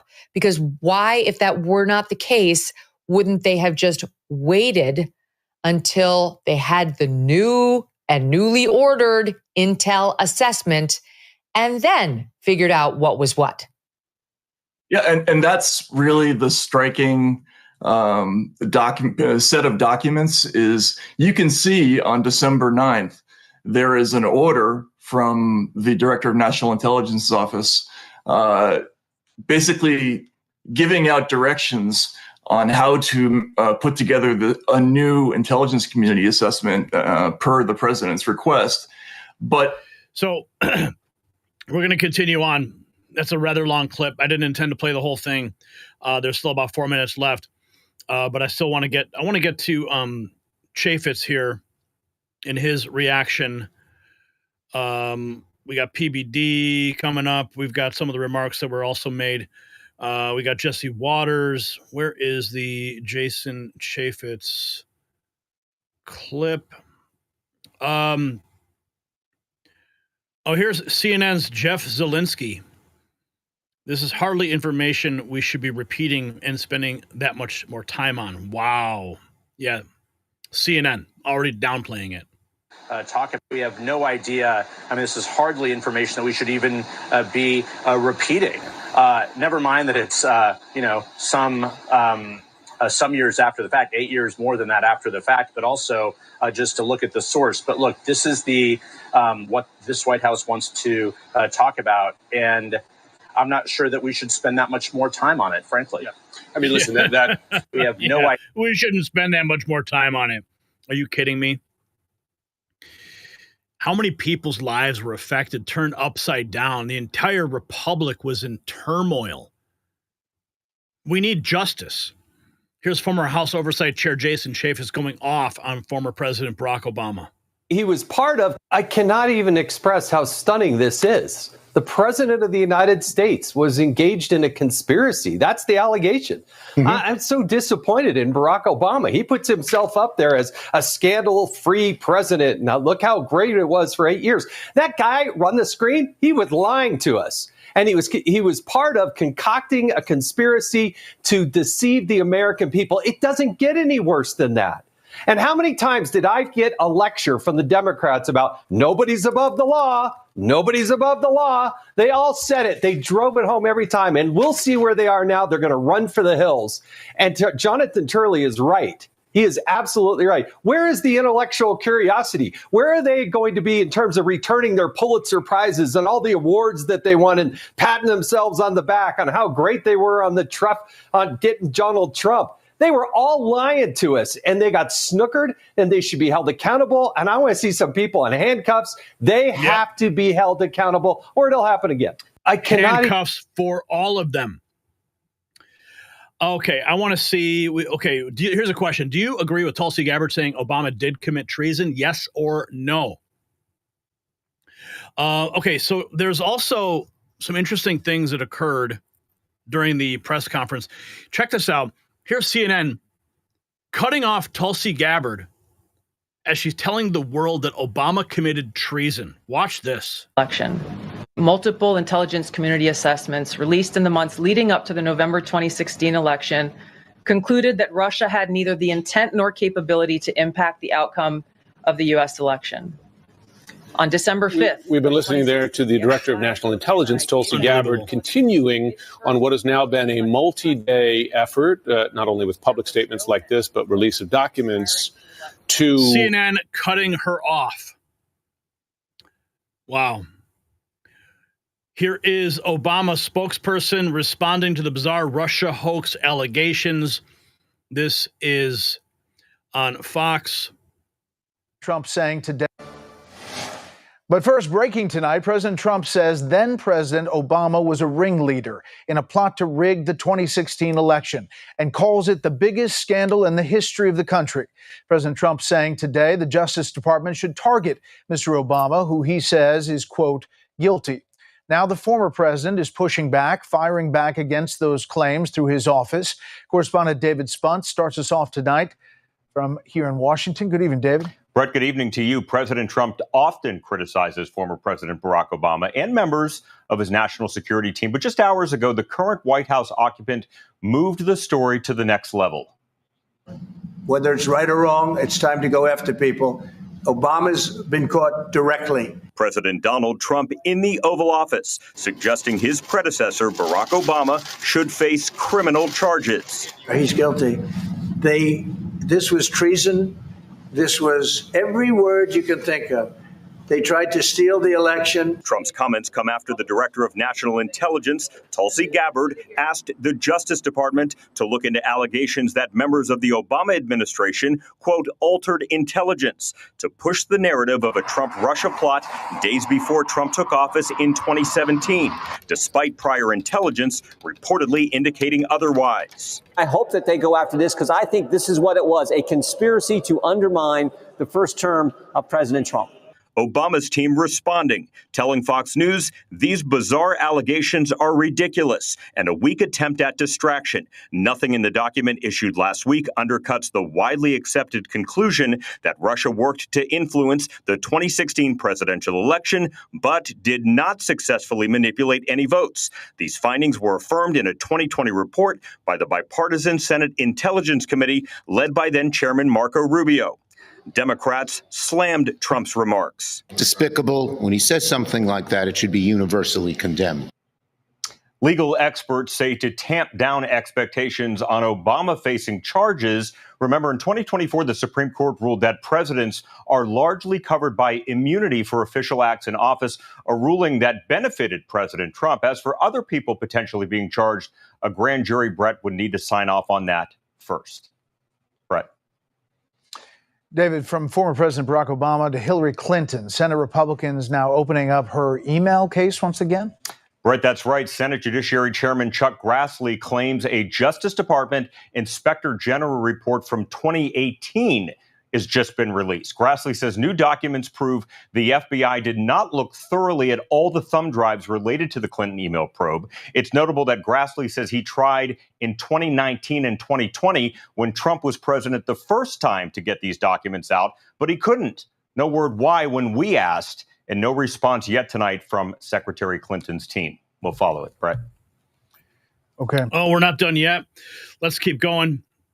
We have this. More reaction.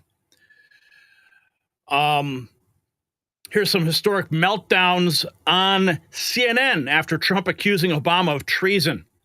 They can scream all they want, but the evidence is clear as day. They used a fake dossier funded by Hillary Clinton's campaign to illegally obtain FISA warrants that allowed them to spy on Trump. They took out Flynn. It's all documented. They want you to forgive their treason because it was, 8 years ago. Accused manipulate the votes, okay? Right.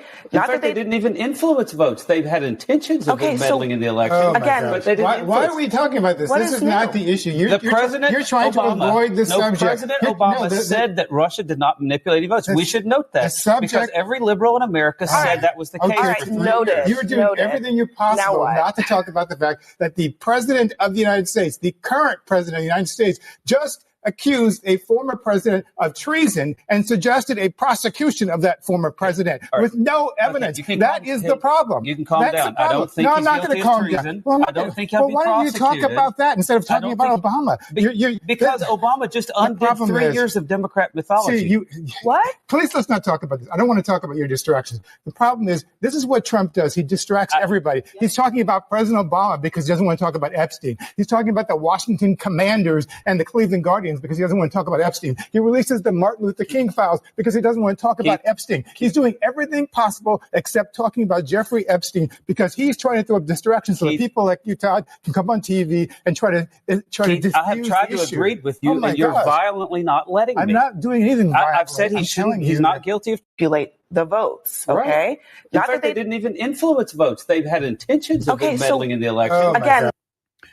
Now, check this out. This is, I thought, was really interesting analysis that Donald Trump just threw it out and Obama took the bait. Listen. The head of state, what the This is president did today, Steve Bannon on the phone on Real America's Voice. what the president did today in the Oval Office in front of a head of state and a head of state who's really a most important ally in our fight against the Chinese Communist Party and on global television, called out for the first time in our history another president, another commander-in-chief for high treason and named the co-conspirators and took, I think, if I clocked that right, about 9 minutes and came back to it 2 or 3 times and reiterated and walked through the whole plot. And what's even more jaw-dropping than that is Obama actually took the bait and responded today. This is how concerned Barack Obama is about these charges. They actually put out a statement, so it's game on right now. And this could not get more serious. What's so interesting about their statement? It's another bald-faced lie. Remember, 3 or 4 weeks after this group met, they decided to, or right around that time, they decided to throw out 73, I think, Russian diplomats and senior officials.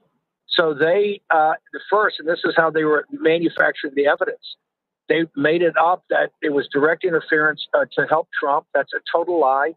They manufactured the ICA. They had the Washington Post in on it, David Ignatius in on it, the entire team over there. And this thing's exploding. And it's exploding enough, Natalie, that Obama felt compelled to have his spokesman actually give a response because, like I said, Trump did it in the Oval Office in front of a visiting head of state and on global television, because this thing's gone all over the world. It is going global. The world is reacting everywhere. Check this out. Of treason. Yeah, but he's accusing a former president of treason. Right. And on top of that, saying, it may not be right, but I'm going to go after them anyway. What is he talking about? And what kind of country are we living in if that is actually what he is doing? Well, first off, I thought the key part about President Obama's quote was that the Russians did not actually manipulate any votes.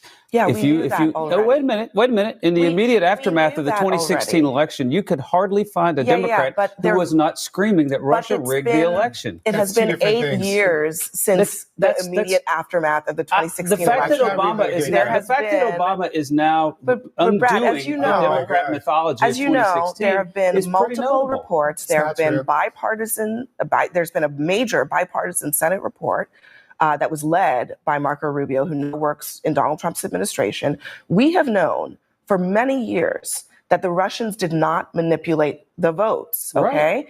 In fact, they didn't even influence votes. They've had intentions of meddling in the election. But they didn't why are we talking about this? This is not the issue. You're trying to avoid the subject. President Obama said that Russia did not manipulate any votes. We should note that because every liberal in America said that was the case. All right, noted. You're doing everything you're possible not to talk about the fact that the president of the United States, the current president of the United States, just accused a former president of treason and suggested a prosecution of that former president with no evidence. That is the problem. You can calm down. I don't think I'm not going to calm down. Well, I don't think he'll be prosecuted. Why don't you talk about that instead of talking about Obama?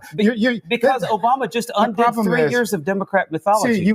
What? Please, let's not talk about this. I don't want to talk about your distractions. The problem is, this is what Trump does. He distracts everybody. Yeah, Trump distracting. No, this is something that needs to be covered. Let's check in with Tim Cast. Forget. It's scary to me. Can we go over real quick so people don't forget? Because you know, people really do forget. They falsely accused Trump of 34 felonies. Mm-hmm. The government proved no underlying crime, which is required for these charges, and told the jury, just decide for yourself if you think there was some other crime. In what reality can the U.S. legal system just say, we're going to lock you up and let the jury decide if you committed some crime? We're not going to actually present you with the crime. You don't get to confront your accusers. You have no right to a trial in this regard. They accused him of civil fraud, even though the banks said he never defrauded them. It was all in the up and up, and they made money and would like to work with him again. They arrested his lawyers in multiple states. They arrested him in multiple states. They raided his home with authorization to kill. They were armed and told if they were met with resistance that threatened their lives or caused great bodily harm, they could use lethal force against the president and the patrons of Mar-a-Lago, which is a large club. Mm-hmm. Right now, considering all that happened, what are we actually going to see? It's been 6 months. Mm-hmm. I know everyone says be patient, be patient. It does look like moves are being made, but the most I'm hearing from anyone in this is that maybe there will be a conspiracy against rights charge. I'm like, these people, going back to 2016, tried to overthrow the government. And what I mean by that is the government is of, for, and by the people. And when the American voters vote for Donald Trump, and then a cabal of unelected individuals use governmental power to undermine the will of the people, they're a subversive force betraying this nation. And Trump has an obligation to do something about it with expedience. At this point, I'm kind of feeling like nothing's ever going to happen and you're silly if you think it will. It's scary to me. Do you remember that chef, Obama's chef, mysteriously died? Well, now there's renewed calls to find out exactly what happened. Listen to this. This is from Jesse Waters. Into the water. Fox News Alert, we have new information tonight in the drowning death of Obama's personal chef, Tafari Campbell. The Massachusetts State Police responded to our FOIA request and released their report with some redactions. According to the report, Obama was on the scene shortly after Campbell went missing. Report also states an unmanned female staffer jumped into the water when Tafari fell off his board, but it was already too late. He disappeared. We also now know that Secret Service has surveillance footage of Campbell from Obama's compound moments before he entered the water. So we're going to see if we can get that, and we may have that for you. Again, we're very, very sorry for Tafari's family. That was a serious, serious tragedy. Yep. Justice Department take another look at the mysterious death of Tafari Campbell. What is Jim Jordan have to say here? This was just a couple hours ago. Jim Jordan is a criminal reference, directly points to former President Obama. I guess my question to you, fighter that you are on the right side of these issues, what can you do about this? What can Congress do? What can the Judiciary Committee do? Because you got a list of people, right? From Obama on down. You've got Comey, you've got Brennan, you've got Clapper, you've got Jacob Sullivan. They're all involved in this incredible scam, okay? Almost a seditious scam, as some have said it. Yep. And there's got to be some consequences, Jim Jordan. Yeah, I think we can put the story together, and I think we can put events to what Tulsi put forward. Now, remember what she's saying. She said they changed. They manipulated the intelligence community assessment. They had an assessment that said one thing. President Obama calls a meeting December 9th, 2016, after that first election, calls a meeting. All the key players are there. Brennan, Clapper, McCabe, Lynch, all the key players are there. And he says, time out on what the intelligence community has said. We're going to change that. We're going to manipulate that. And we're going to make it sound like something that's not true, i.e. President Trump was working with Russia, which we all know was garbage. So that's what they decided on December 9th. Then they hatch a plan to undermine President Trump. And the next big important date is January 6, 2017. When they go to Trump Tower, Brennan, Clapper, Comey give President Trump a briefing. The president-elect thinks he's getting the customary, normal briefing you would get as the incoming commander-in-chief. What he doesn't know is he's being set up because Comey talks to him about the dossier that he already knows. Jim Comey already knows is garbage, but he briefs the president on it.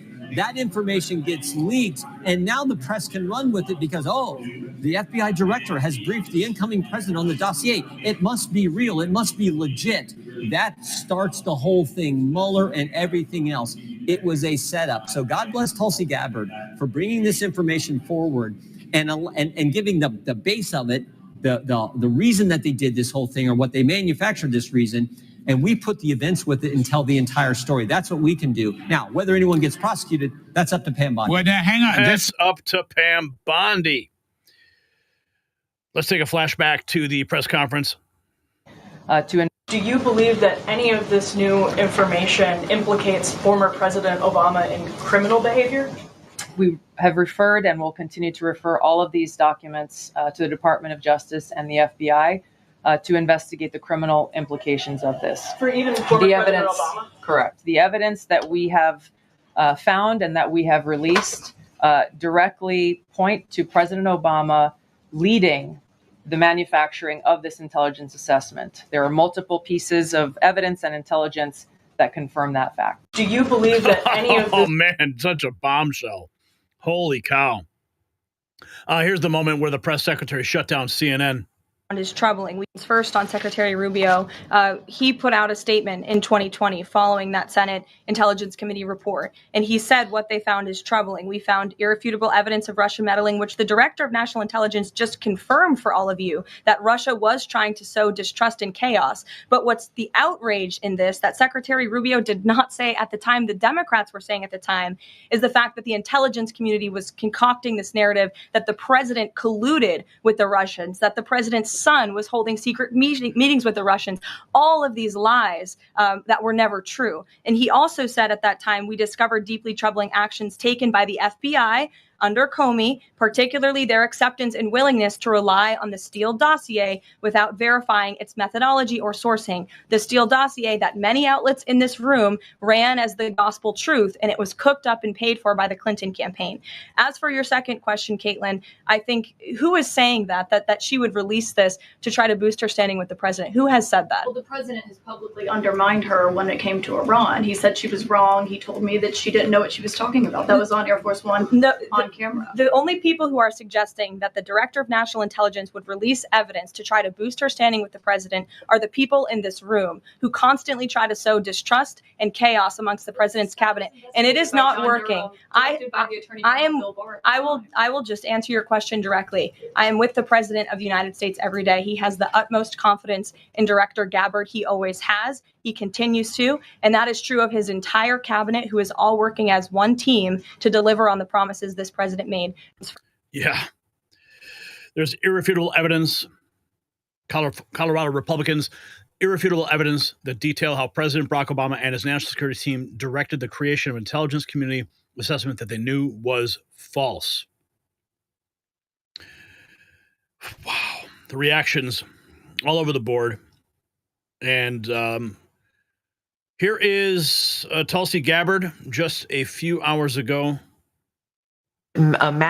There's no question in my mind that this intelligence community assessment that President Obama ordered be published, which contained a manufactured intelligence document. It's worse than even politicization of intelligence. It was manufactured intelligence that sought to achieve President Obama and his team's objective, which was undermining President Trump's presidency and subverting the will of the American people. So yes, next week we will be releasing more detailed information about how exactly this took place and the extent to which this information was sought to be hidden from the American people, hidden from officials who would be in a position to do something about. This whole thing is collapsing. I can only imagine Barack Obama is freaking out right now, all of them. Here is Senator Marsha Blackburn. She says, thanks to DNI Gabbard, we now have proof that Obama and his officials manufactured the Russia collusion hoax.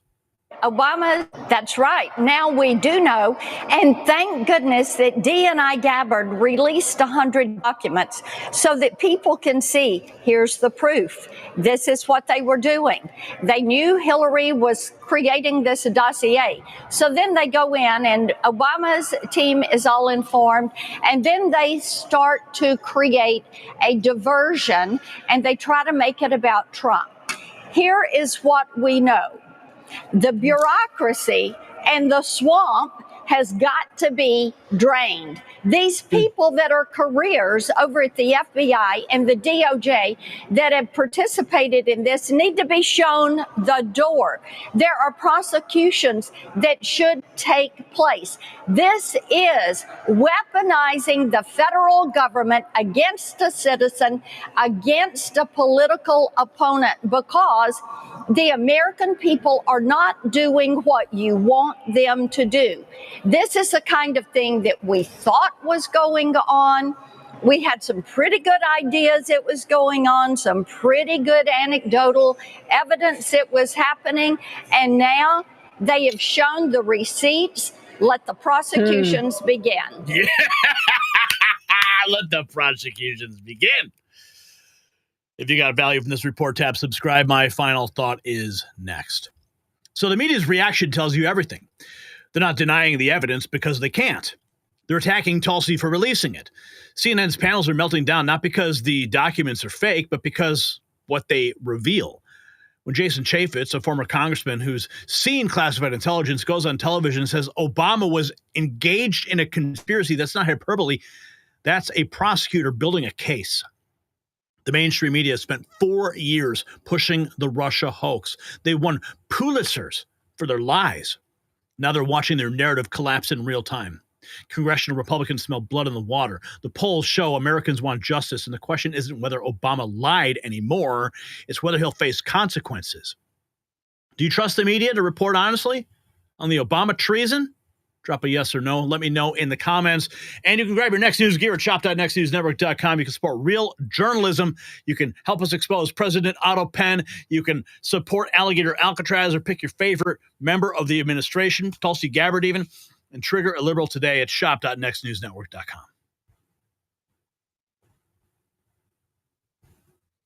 Holy cow, man. Don't go anywhere. We got big news on the Epstein front that everybody needs to hear. Lots of reaction to the news today. But first, we're going to go to our trivia question. Oh, wait, we do have a super chat. Let's see. Super chat says it's Karen. Karen Myron. Outstanding report, Gary. Some phenomenal news today. Here's a small donation to help out. Thank you for supporting our work here, Karen. Let's see. We got a $10 bill here somewhere. Yeah, we'll just use two fives. How's that? All right. Okay. Okay, moving to our trivia answer. It was George Washington. I got it wrong. You got it wrong. In his farewell address, he warned against foreign interference, making Obama's orchestration of false Russian interference claims even more treasonous. Okay, we're going to go into the cover-up that continues with the Epstein files, but first a trivia question. Which 1973 court case forced Nixon to release tapes setting precedent for government transparency? Was it A, the Pentagon Papers case, B, United States versus Nixon, C, Watergate versus DNC, or D, Nixon versus Fitzgerald? 73 court case. I don't know. I'm not even going to guess. I'll let you guys figure this out in the chat, in the comments, because we got more news to get to. And we'll have the answer after this. Justice Tulsi Gabbard exposed Obama's treason with declassified documents. Another Obama appointee slammed the door on transparency. Federal Judge Robin Rosenberg just blocked the Department of Justice from unsealing the Jeffrey Epstein grand jury transcripts. The same day that Obama's crimes go public, his judges protect the darkest secrets in American history. This is not a coincidence. It's coordination. The Epstein files, they contain names, dates, evidence of the most powerful people on earth, and the DOJ made a rare request to unseal them. The victims begged for transparency, but an Obama judge said no. They're terrified of what's in those files. They know the same names keep appearing: Clinton, Obama's circle, the deep state architects, and the cover-up continues, and you will not believe the cast of characters who are now screaming. You probably think your 401k is safe, but it wasn't designed to make you wealthy. It was built to shift retirement costs and risk onto you, leaving your savings exposed to crashes, inflation, and chaos. But Americans are waking up and taking control with real assets like gold. Noble Gold Investments has helped thousands secure their future by converting part of their 401k into a tax-advantaged gold IRA without penalties or headaches. It's safe and simple and smart. Visit nextnewsgold.com to get your free wealth protection kit and discover how to safeguard your savings. That's nextnewsgold.com, your exit from the danger zone. And you can call that number on the screen, 877-646-5347. And when you call, tell them Gary Franchi sent you. Okay, just a few hours ago, a reporter asked Caroline Leavitt about the federal judge and what is the White House's next move. Listen. I should mention that. Go ahead. Caroline, a Florida federal judge has refused to allow the Epstein grand jury materials to be released. Does the president want the administration or Department of Justice to appeal that ruling? That was just breaking as the director and I were coming out here, so I haven't had a chance to talk to the president about it. I understand there are 2 other requests from the Department of Justice that are ongoing, but I'll let this president speak to whether he wants to see an appeal in the Department of Justice. I'm sure can give you a statement on that as well. And is he supportive of the effort to talk to Ghislaine Maxwell? I know that Todd Blanchard mentioned that earlier this week. The president spoke to this yesterday, and he said he thinks it's an appropriate idea. Kelly. Go ahead. So the president is behind the speaking to Ghislaine Maxwell. We don't know if they're going to appeal the judge's ruling to block the case yet. But then we have this. 24 hours ago, Nancy Pelosi. The crimes of Jeffrey Epstein and his enablers shattered countless lives and exposed a vast system of exploitation and violence against women and girls. She says, today I'm proud to join as a co-sponsor of the Epstein File Transparency Act, a vital step towards truth and accountability in the face of unspeakable abuse. With this resolution, we declare unequivocally that violence against women will not be ignored. For years, Epstein's victims, many of them just children when they were abused, have waited for justice, often in silence and pain. They deserve answers, they deserve dignity, and they deserve action from their government. This is why it is especially shameful that Speaker Johnson has shut down the House of Representatives for the summer to avoid a vote on this resolution. Well, he did say that they would come back and talk about it. She writes, to block transparency in this manner is not only an abdication of duty, it's a profound insult to the victims who have carried the burden of this trauma for decades. So we've got Nancy Pelosi coming out, and she's declaring, okay, check this out. This is 4 hours ago. Or whether it's Jeffrey Epstein or Alcatraz, it's all off the subject of what they're doing with this budget that is harmful to the kitchen table, meeting the kitchen table needs of the American people. I want to make sure I understand what you mean when you say distraction. Do you think that Pam Bondi going to Alcatraz is meant potentially as a distraction from Epstein, which has not gone over well at all with the president's base? No, I think they're both distractions. So here she is saying that calling for the Epstein files is a distraction. And then she makes a post declaring that we need to release the files. Here we have Senator Adam Schiff threatening to force Pam Bondi and Kash Patel to testify to him before the Judiciary Committee on Epstein. Now! Over the last several months, the Justice Department dispatched hundreds, if not thousands, of agents to comb through the Epstein files and flag any mention of Donald Trump. Now we learn in May, Pam Bondi informed Trump that his name is included in those files. Bondi knew, Patel knew, but in July, as recently as just a week or two ago, Trump denied being informed that his name was in those files, even though we have now learned Bondi told him. We need to bring Bondi and Patel into the Judiciary Committee to testify about this now. Okay. So what did the president have to say? Here is the president, Trump denying Pam Bondi ever told him his name appeared in the files. I review. The Attorney General briefed you on the DOJ and FBI review, the findings of that review. The Attorney General briefed you on that. What? On the DOJ and FBI on what? review. On what subject? Epstein. Okay. On Epstein, of the review of the files. Attorney General Pam Bondi. A very quick briefing. Did she tell you, what did she tell you about the review? And specifically, did she tell you at all that your name appeared in the file? No. She's given us just a very quick briefing. And in terms of the credibility of the different things that they've seen, and I would say that, these files were made up by Comey, they were made up by Obama, they were made up by the Biden, we went through years of that with the Russia hoax, with all of the different things that we had to go through. We've gone through years of it, but she's handled it very well.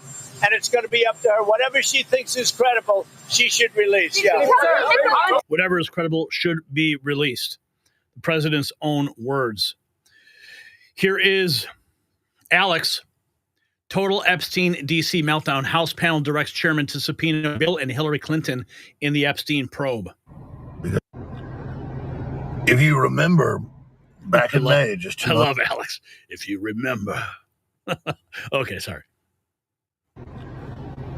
If you remember, back in May, just 2 months ago, Elon Musk went on X and said, you'll never get the Epstein files because President Trump is in them. Now, that doesn't mean Trump's done something bad to the files. It's all these different FBI investigations, courts, trials, all of it. But ever since then, we saw Bongino and Patel from the FBI go on TV and say, oh, no, there's nothing to see here. Epstein killed himself, acted alone, no human trafficking, all the rest of it. A 180. In the last 16, 17 days, we've seen Trump say, you're not my supporters if you look into this.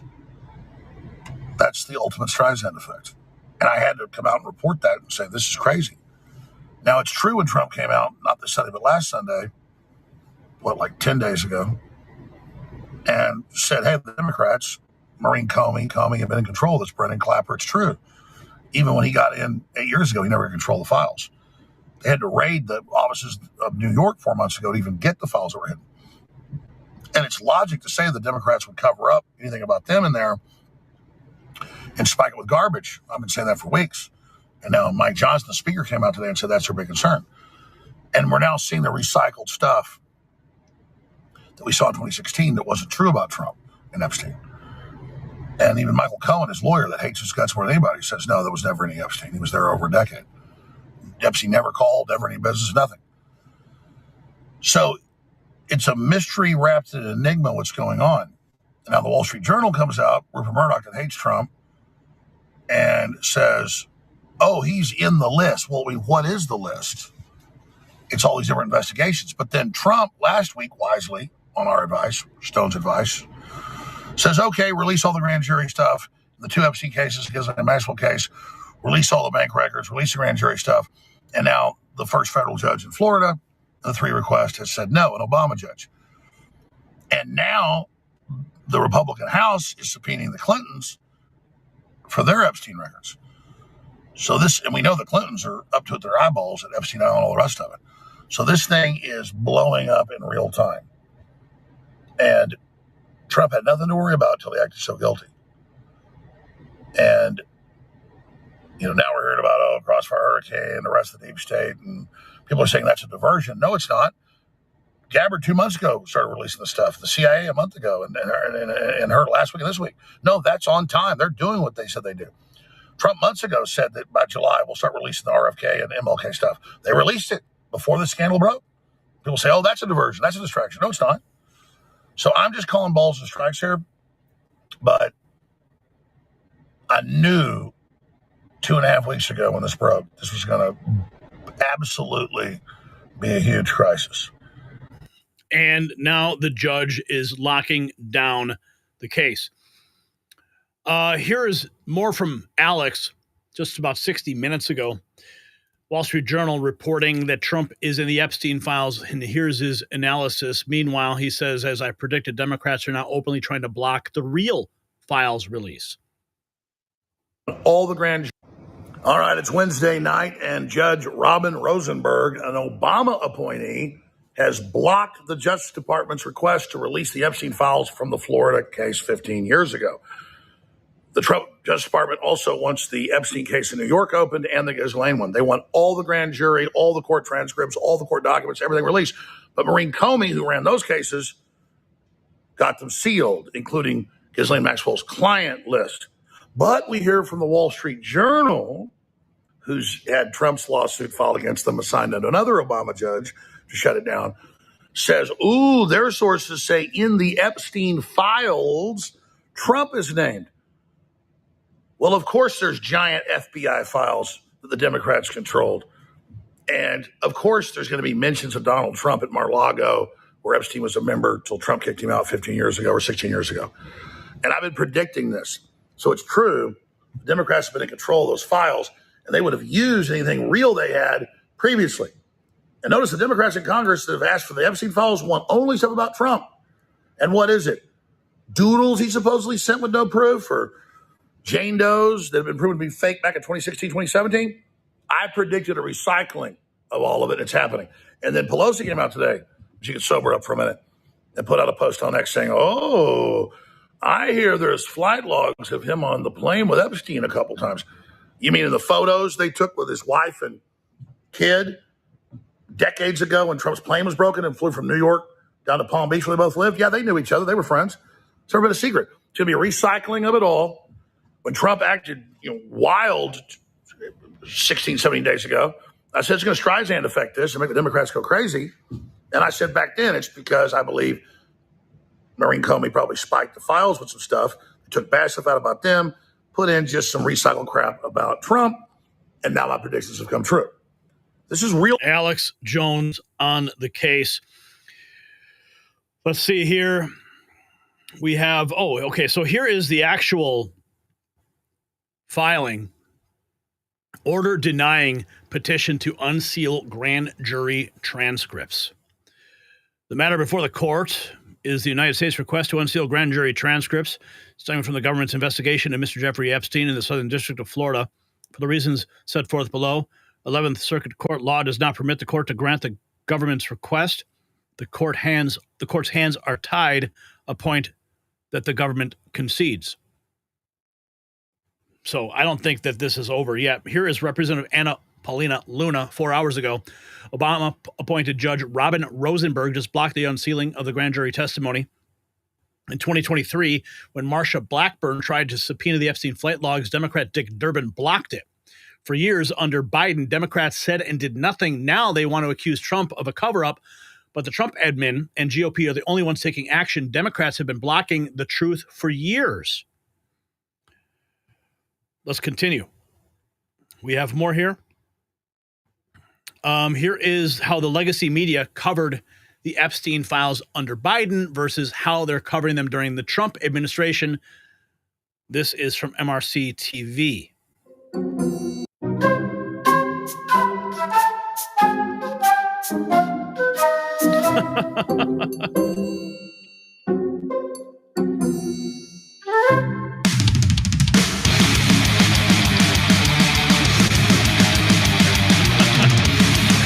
You get the point. Let's continue here. Now we have this from the Oversight Committee just 6 hours ago. Chairman Representative James Comer just issued a subpoena to Ghislaine Maxwell for a deposition. This is huge. Comer issuing the subpoena. It's not over yet. Everyone talking about it. Judge Robin Rosenberg, appointed by Obama, denied the Department of Justice request to unseal the Epstein grand jury transcripts. Here's Representative Ted Lieu. 24 hours ago. Pictures, videos, plane logs, weird quotes, court pleadings, a creepy birthday card. Trump is all over the Epstein files. No wonder they want to see what's inside. Or they want to see what's been planted. Trump is on Jeffrey Epstein, and now we know there's this creepy birthday card. And guess what? I'm right and he was wrong. Because, again, Trump is all over the Epstein files. Let me just say again what I just said. There are multiple pictures of Trump and Jeffrey Epstein. Right? There are multiple videos of Trump and Jeffrey Epstein. Trump is on Jeffrey Epstein's plane logs. There are weird quotes from Trump about Epstein. There are court pleadings with Trump named. And now we know there's this creepy birthday card Trump wrote to Jeffrey Epstein on his 50th birthday. So I am right. That fact checker was wrong. And why do you think we have this entire explosion now about Epstein? Because Attorney General Pam Bondi, here's the difference, went on national TV and told the American people that Jeffrey Epstein's client list was, quote, sitting on my desk right now. Where's that client list? Why doesn't she release it? And now we know there's this creepy birthday card. And guess what? Ted Lieu. Yeah. you got Ted Lieu, Adam Schiff, Nancy Pelosi, all coming forward. It's insane. It's insane. And then we've got this CNN now releasing exclusive footage of Trump and Jeffrey Epstein at the 1999 Victoria's Secret fashion show. The media propaganda machine is clearly working overtime to try to connect Trump and Epstein. This is the video footage in 1999 at the Victoria's Secret fashion show. Wow. This is the judge. This is the judge, U.S. District Judge Robin Rosenberg, who was appointed by Obama. Owen Schroyer, Judge Robin Rosenberg, Southern District, Florida, denying Trump DOJ request. Here's Scott Jennings, just defeating an entire CNN panel, wants to be absolutely convinced that this is the time Trump will lose all support. 24 hours ago. With everything done To the deep state. I mean, I think this could. I was there. I was in Tampa. Listen, it's two things can be true at the same time. You can have frustration over an issue, but at the same time, be enormously happy with everything Donald Trump has done, because everything he's done is what he said he was going to do. And there's not a shred of polling evidence. There's not a shred of polling evidence. He said he was going to release. He's at historic numbers among his own people. And there's a narrative that's, this has been the fantasy of Democrats for 6 months. Oh, they're going to regret it. They're going to buyer's remorse. It's not true. They love the president, and they love him even more today than they did a few weeks ago. But it's also true that the unshakable, rock-solid nature of his base has been the thing that has been the foundation of his political success through turbulent moments when people were saying, oh, this is the end of Donald Trump. It was the fact that his base was absolutely unmoved by any argument against him. And that's just not the case here. You've got the tip of the MAGA spear on Twitter calling him out. You and I read the same polling. Saying that he's not. I agree with you that the polling, right now does not look like it's taking the hit. I think this is a different moment for Trump, though, because you see leadership, vocal leadership in the MAGA movement calling him out directly in a way that they never have the entire time he's been on the national stage. And I think that's different. That is different. It strikes me as different for all, because you said, well, this has been their dream for the last 6 months. I mean, it's been Democrats' dream for the last 10 years. Everyone's going to he's insulted John McCain, right? That was back in 2015. Nothing happened. Nothing has gotten to the base. You just the base of Trump. You just raised the key point. Democrats didn't care about this until 5 minutes ago. They did nothing. Biden did nothing to do anything about this until they thought it could be used as a political weapon against Trump. There's no sincerity here. But they also Epstein or the victims. It's just politics. Maxwell was appealing her case. Democrats were not campaigning on the idea that we were going to make these documents. Oh, man. This is so amazing. Unbelievable. Nancy Pelosi calling for the release. Wonder why. Yeah. Trump administration has handed a live grenade. The real Epstein cover-up happened 20 years ago, and it's dark. What's this about? Robert Mueller, FBI Director, Alberto Gonzalez, Attorney General, and George Bush, President. Epstein got caught, started talking. Suddenly, federal charges were dropped. Alex Acosta was told he belonged to intelligence and to back off. Interview, Jelaine. This is President Trump, and the actions today, I don't know if, I know you weren't taking it live because we were doing the interview, but the actions that President Trump said today in the White House moments ago when he was asked about this, he fielded a number of questions on Epstein. He said, let Pam Bondi release everything. Let the FBI release everything. Let them interview Ghislaine Maxwell. I'm confounded as to why Ghislaine Maxwell has never once gotten an opportunity to explain herself. Not in her trial. She never spoke. Not to the press. The one time that she did an interview from prison, she said Jeffrey Epstein did not kill himself. And I think they got to him. Well, who's they exactly? That's what shrouds the mystery here. And the move by the DOJ, I think we need to take a moment, step back and say, wait a second. This is the first time that the DOJ has ever reached out to Ghislaine Maxwell in the history of us trying to understand what the Epstein op actually is. And this goes back 20 years. If you really want to get down to the true cover-up, and this is what makes my blood boil, that people inside of the current Trump administration are walking around with a dark cloud over them for a cover-up that happened 20 years ago when President Trump was a TV host. This was happening in 2005, 2006, 2007, and 2008 with Robert Mueller at the FBI, with Alberto Gonzales as our attorney general, and George W. Bush as our president. This is when Epstein actually properly caught his sweetheart deal. So sweet it'd give you diabetes type 2 fears. Yeah, no, I know. He was able to walk in and out of prison. Outrageous. He was dead to rights. Jeffrey Epstein should not be on the tip of anyone's tongue today. He should be rotting in a prison cell for life. Now, something dark happened then, 20 years ago nearly, and it had nothing to do with President Trump. No one on President Trump's team was in power. And I know clips from my show, Kash Patel, have gone viral. Clips from your show, Alina Habba, has gone viral. But none of these people were in power. None of them should have to answer for the cover-up that happened 20 years ago. And that should truly be the nexus of our questions. What happened then when Jeffrey Epstein was caught underage trafficking over 50 women in 2025? What happened was he started giving up sources to the FBI. Robert Mueller gave him immunity in 2005. Correction. 2005, Robert Mueller was the head of the FBI. You know who was also at the FBI as a deputy? James Comey at that time, Piers.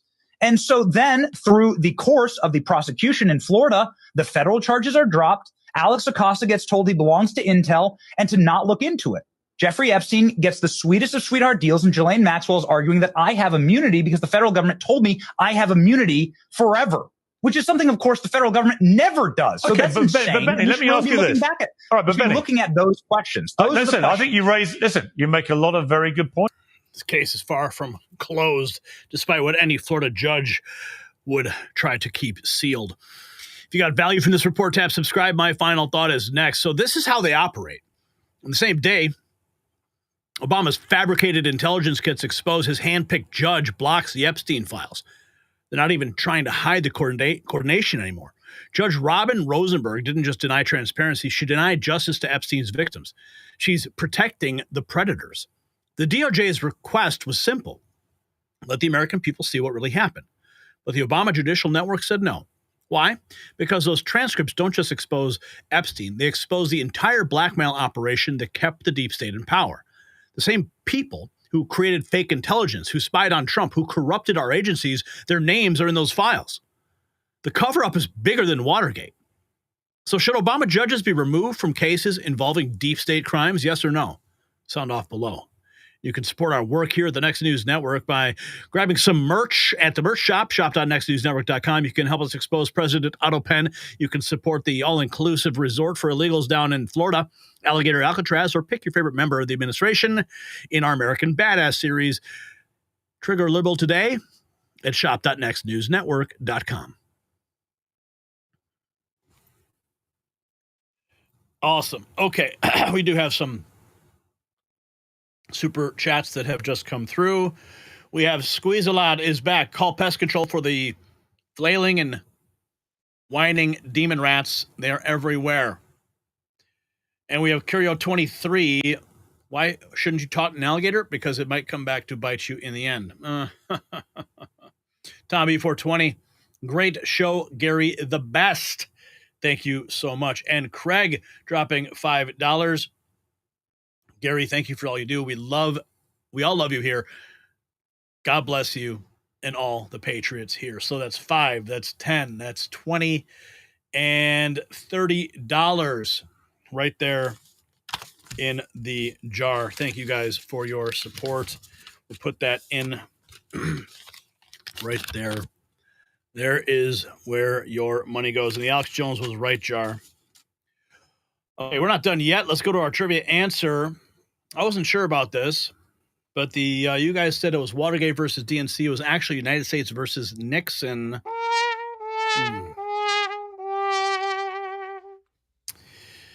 The Supreme Court unanimously ruled presidents cannot hide evidence, yet Obama judges now block transparency in the Epstein case.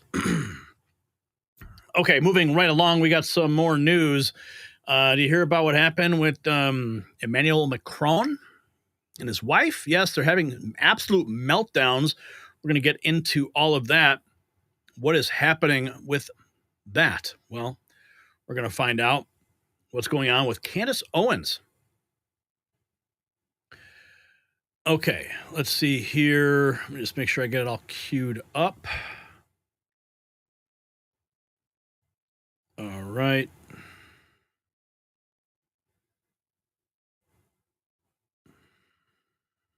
Okay. First, our question. Which French leader in 1793, which French leader's 1793 downfall began with public accusations about his wife's foreign origins? Robespierre? Napoleon Bonaparte? Louis XIV or Charles de Gaulle? No idea. No idea. Good luck with that one, guys. Good luck.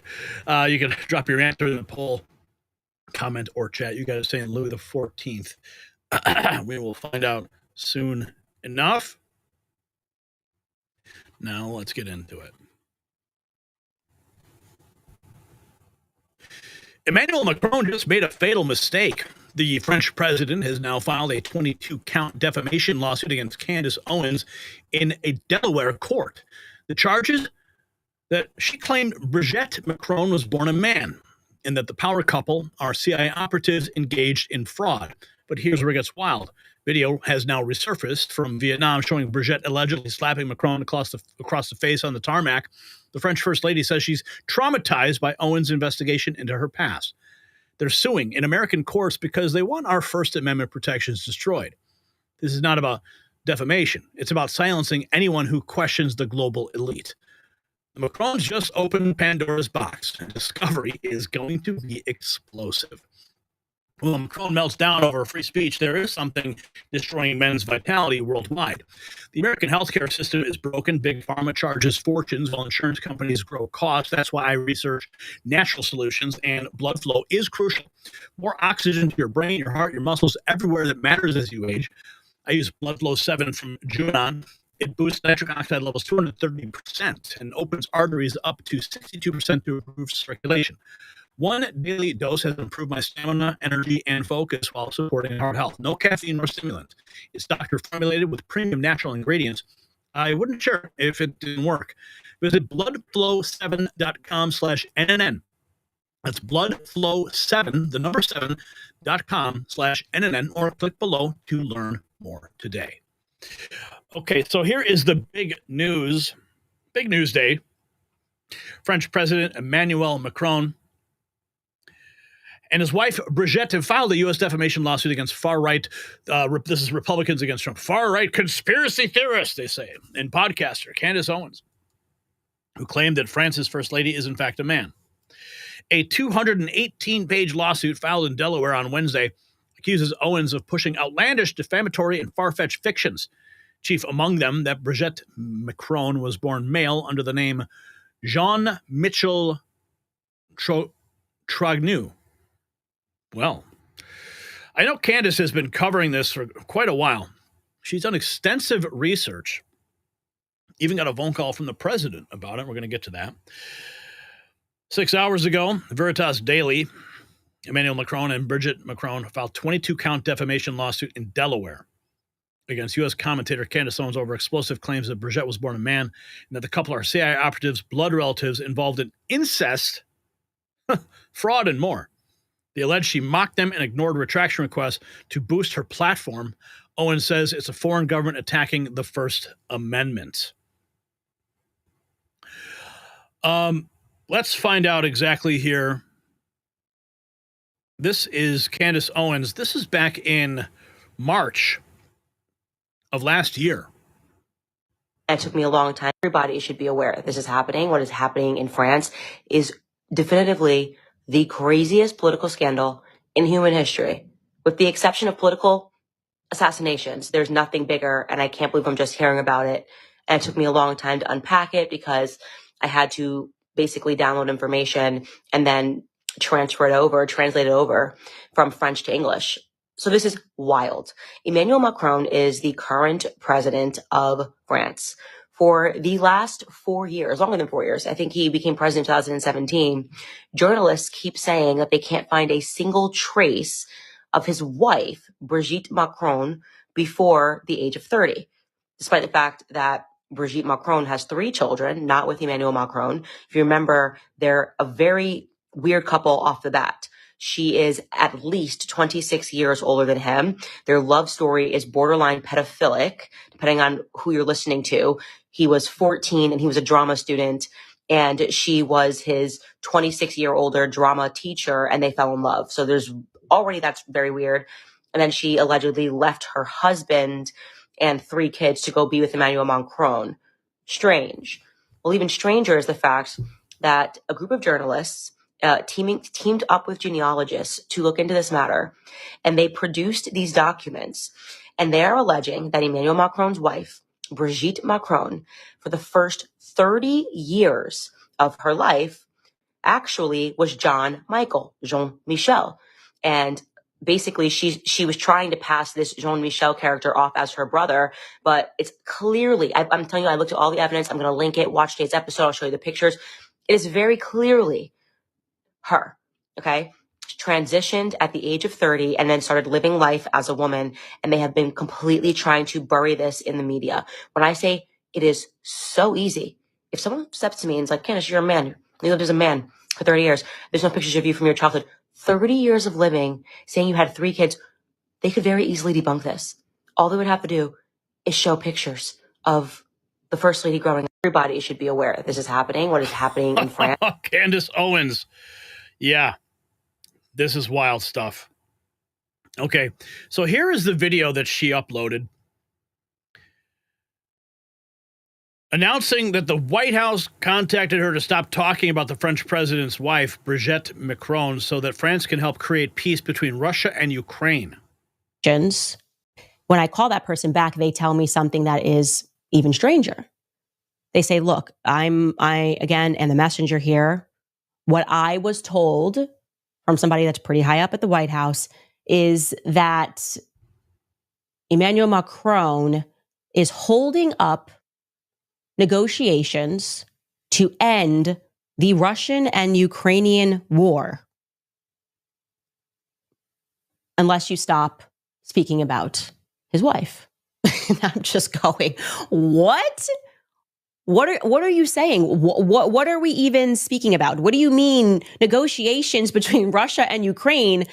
I'm just like, looking into a story at my house. I've got a very small team here, and you're telling me that somehow negotiations are being held up and it needs to be communicated to me that I got to stop talking about Brigitte? What are we saying? And then I'm asking myself in my mind, because I hang up this phone, I am in true shock. Did Emmanuel Macron pretend to fly into DC under the guise of negotiations, the Russia and Ukraine war, and then instruct someone on his entourage to have an off-the-books discussion, a little meeting on the side, maybe somebody, again, like a Susie Wiles, where he made his truer demands? Like, hey, this is for the pictures. Me and Trump were talking about you. We're going to get it done. And then what really goes on behind the scenes is like, we're not doing anything until that little podcaster, Candace, agrees to shut her mouth. What? This is crazy. This is absolutely insane. Okay. So we ended the conversation. I say, I'm going to sleep on this. It's a lot to process. I remember I get into bed and I just turn to my husband and I say, no one will ever believe us. Just something that just arrived at me very suddenly. I said, no one will ever believe that this just took place. And my husband's like, yeah, no. This is just very, very strange. And I promised the individual that I would pray on it, that I would think further about the situation. What are the implications here? And I then call him back the next day and I say, look, this is pretty weird. You have to admit this is pretty weird. And you're not really giving me any details. And I kind of want to know who specifically you spoke to, because I think it kind of matters. Is somebody trying to do a side deal while Trump is doing a different deal? And at that moment, he's honest and he says, no, President Trump was on the phone too. And I go, oh, are you kidding me? You didn't tell me this yesterday? That there was some sort of a conference call and President Trump is on the line? You didn't mention. I go, did you lie to me yesterday? Were you trying to pretend that it was like a third party person? And he says, no, I didn't lie to you. Like, I got a phone call and I obviously in the background, Trump communicated something to me. So he was there when the phone call took place. And I'm going, what the heck is going on? Literally, what is happening right now? When I call that person back, they tell me something. So the White House apparently not too pleased with Candace Owens. And now she has a lawsuit. This was posted 9 hours ago. Colin Rugg, French President Emmanuel Macron's wife, Brigitte, filed a defamation lawsuit against Candace Owens over her claims. Brigitte Macron says she was not born a man and is traumatized by Owens' comments. Owens has dissected their appearance, their marriage, their friends, their family, and their personal history, twisting it all into a grotesque narrative designed to inflame and degrade. That's what the complaint claims. The result is relentless bullying on a worldwide scale. Every time the Macrons leave their home, they do so knowing that countless people have heard and many believe these vile fabrications. It is invasive, dehumanizing, and deeply unjust. The complaint seeks damages against Owens as well as her companies. Owens was repeatedly presented with credible, verifiable evidence disproving her claims, including documentation, public records, and direct outreach from the Macrons. Instead of correcting the record, she doubled down. Owens, fully aware of the truth, has not only declined to retract her statements, but has actively expanded upon them. Okay, so let's dive a little bit deeper here into some of these claims that Candace Owens has made. I personally have not really looked into this. I've known they've been floating around for quite some time, just as the claims about Michelle Obama. We can take a look at those in a moment, but let's listen to some more of Candace's dissection of the claim. Read Andre Lewis. So regarding Brigitte Macron, who has now changed her face, as we learned, we know that she's seeing this doctor. She's getting feminization surgery.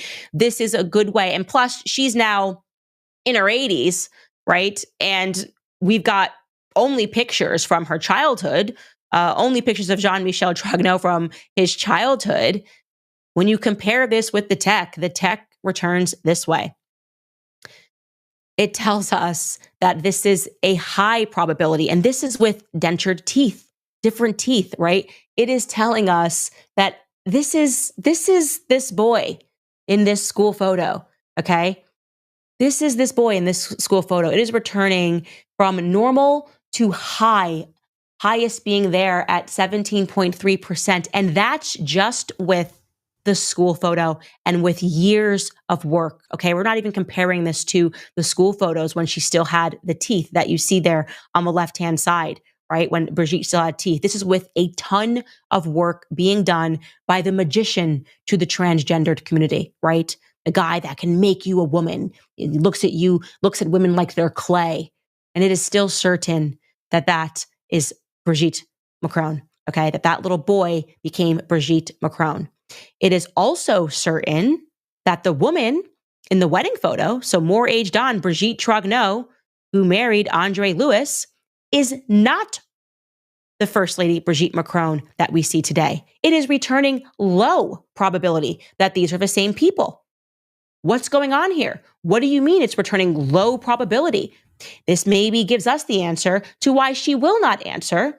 She will not join a lawsuit and assert formally by just saying, that is me in the photo, okay? She will not answer my questions as we've had our legal team go out and we have said, we don't want to lie. Just like Xavier, we're not here in the business to spread lies, okay? Doesn't help me. Doesn't make my audience want to come back to my show when I get busted intentionally lying and defaming someone for the sheer sport of it. Help me help. Okay, so now we have Candace Owens' official response. She's doubling down on Brigitte Macron being a man in response to getting sued. She says, I think you're sick. I think you're disgusting. I'm fully prepared to take this battle on. This is 60 minutes ago. Fine. You were born a man and you will die a man. That's the point I'm making. So give us a sample. I'll send my doctors to take your blood. Figure it out real quick, however you want to go about this. Hey, how about just giving us some pictures again of you growing up, raising your children? That would be fine. For whatever reason, to phone, by the way, like I said, we'll get to the bottom of it, right? That is what discovery is for. We're going to ask a lot of questions. You're probably hoping, this will go away and at least we'll say we sued her. We'll say we went after her. She'll probably file for this to get dismissed. I'd like to make it to discovery. I think that we owe that to the world. Anyways, you guys, we are revolting against this. We're revolting against the perverts that run the world. And I want to be very clear here. I count you among them. I think you're sick. I think you're disgusting. And I am fully prepared to take on this battle on behalf of the entire world. Okay? That's what I'm going to say. On behalf of the entire world, I will see you in court. You were born. Yeah. I will see you in court. Oh, what about this? Here are claims. Michelle Obama's a man. Don't believe me? Watch the clip below. What's going on here? This is from Ellen. All right, let's try it again. Hit it. Okay, so this is on Ellen. Everyone likes to refer to this clip because you can see something that appears to be moving.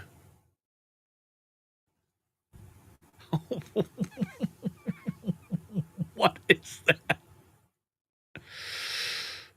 Oh my.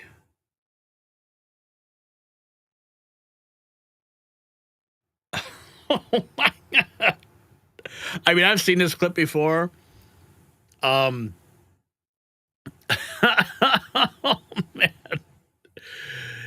Wow. Of course, then we have this. This one never gets old. This is when Barack Obama refers to Michelle Obama as Michael. One of my military in the world. Michael and I. Does anything scare him? When Michelle's mad. When Michelle's mad.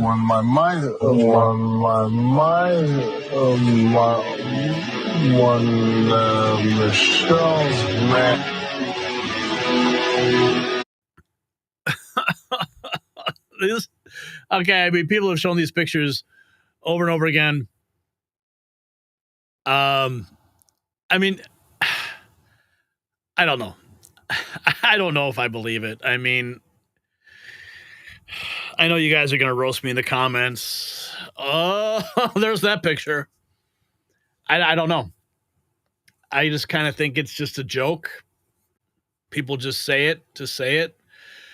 I mean, we do know, according to, Michelle Obama's book is titled Becoming Michelle Obama. Yeah, so I don't know. I mean, there's a lot of questions. Continuing here, what do we have here? Barron Trump News, July 5th. Joan Rivers' daughter believes the Obamas killed her mother because she exposed Michelle Obama as a man. What is your opinion on this? Elon Musk's dad, Errol, confirms that Michelle Obama is a man. Michelle Obama is a man. Of course. You don't know that? I didn't know that, no. Well, now you know. Yeah. Yeah. Joan Rivers mentioned it publicly, and she was dead 2 weeks later, by the way. You think? Oh, yes. They axed her, eh? They axed her, yeah. So that's common knowledge. You can look it up on any internet thing. I'm sure. And, Michelle Obama is a man. Obviously, they've got, got pictures of her in tracksuits with a 9-inch slong hanging down her leg. It's a leg. Michelle Obama is a man. Of course. You don't know that? I didn't know that.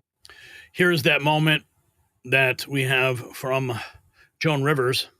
Yesterday, is this like you made a ton of news officiating the wedding in New York yesterday. Is this like a new cottage career move for you? I'm so excited. Okay. And I should do very well because I don't charge. And do you think that the country will see the United States will see the first gay president or the first woman president? president? We already have it with Obama, so let's just calm down. Got it. You know, Michelle, is a trans. I'm sorry, she's a what? A transgender. We all know. Oh my gosh. Oh gosh. It's okay. She doesn't. Welcome now. You made a ton of. Yep. Who'll ever forget that clip? So a lot of questions here. Here's one. Michelle Obama just admitted that she's a man. I wanted to talk, Marlon, a bit about, just so proud of how you are being a role model for dealing with a child that's transgender. Absolutely. And that's, that warms my heart, particularly as a Black man. Would you care to share that journey of? Well, I learned. Whoa, what is she saying? Is she referring to her as a Black man or him as a Black man? Here's some pictures. People like to call her Big Mike. I don't know, guys. I mean, you tell me. I know I'm going to get roasted for it, but now, what is it with world leaders, man? I mean, we know that Barack Obama is allegedly a gay man. And, I actually sat across the table from the man who performed actions on Barack Obama, and he told me firsthand about what happened in that back of that limousine on multiple nights. So it wouldn't surprise me. But if you got value for this report, tap subscribe. My final thought is next. So the Macrons just played themselves. By suing in American courts, they have opened themselves to discovery. Candace Owens' lawyers can now demand documents, emails, medical records, everything. They thought they could use our legal system to silence critics while hiding behind diplomatic immunity. Well, wrong. This lawsuit reveals their desperation. And the video, we didn't play it, but, Brigitte slapping Emmanuel shows there's a marriage in crisis. The French people are watching their president crumble while suing Americans for free speech. This is what happens when globalist puppets face real scrutiny. They can't handle it. They lash out. They sue. They slap. The truth is their kryptonite. So do you think Brigitte Macron is actually a man and hiding something massive under that skirt? Drop a yes or a no in the comments below and show your support for free speech at shop.nextnewsnetwork.com. Grab some gear, link below.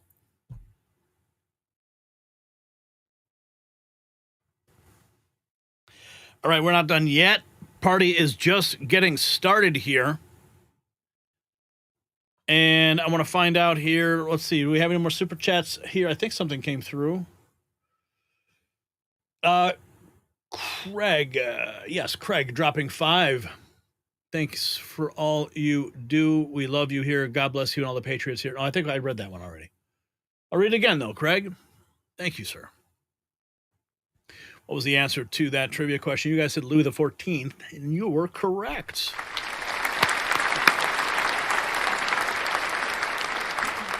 His Austrian wife, Marie Antoinette, faced conspiracy theories about her origins leading to their execution, eerily similar to the Macron's current crisis. And now we're going to move to our next trivia question. Which 1919 government program promised to help veterans but left thousands homeless and hungry? A, the New Deal. B, the Bonus Army Act. C, War Risk Insurance, or the GI Bill? 1919. I don't think that was the New Deal in 1919. I'm going to go with B. We'll see what happens. You guys can sound off in the comments or in the chat or in the comments below. We're going to find out what's going on here in the world. It's kind of a mix-up of all the news that we just couldn't fit anywhere else, so buckle up. It's going to be a nice little potpourri. All right.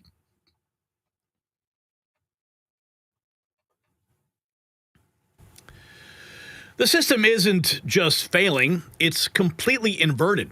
A federal judge just ordered the release of an MS-13 terrorist, Kilmer Abrego Garcia, and blocked ICE from re-detaining him. In Kansas City, the government's $1 million grocery store is rotting with empty shelves. Uber's new women-only driver program lets biological men identify as women to get matched. Mike Lindell just won his appeal case against a rigged $5 million ruling while anonymous Pentagon cowards attack Pete Hegseth. And the Fire Aid concert, raising $100 million that never reached a single fire victim. Every institution is broken. Every system is corrupted. The rules, though, they only apply to you. So wait till you see what else they're doing. Now, the system is broken, of course, and so is men's health across America. Most guys blame aging for low energy, but there is a hidden culprit destroying testosterone, the so-called healthy food you're probably eating regularly. It isn't junk food or sugar. It's something that experts told you was good for you. Yet science shows it devastates testosterone, crushing energy and motivation. Just a few servings weekly can wreck your hormones, but there is hope. Men who eliminated this one food are building muscle, burning fat, and feeling stronger than they have in years. Sculpt Nation's experts reveal exactly what this testosterone killer is in the breakthrough video. Visit sculptnation.com/NNN. That's sculptnation.com/NNN to discover what food to avoid. This one change could transform everything. So don't wait. Okay, so we got a lot of mixed up news here, a lot of topics to cover. Did you see this? Elon Musk has launched a new diner. And he says that, I think, next summer? Just an Elon Musk Tesla AI-powered humanoid robots will bring the food to your car next year from his diner. That is wild. We are now officially living in the future. And we got this. Remember that guy who threw rocks and bricks at ICE officers on video? Yep. Well, that mask didn't help. He's now been arrested, turned himself in at a border checkpoint. You're under arrest for assaulting federal agents.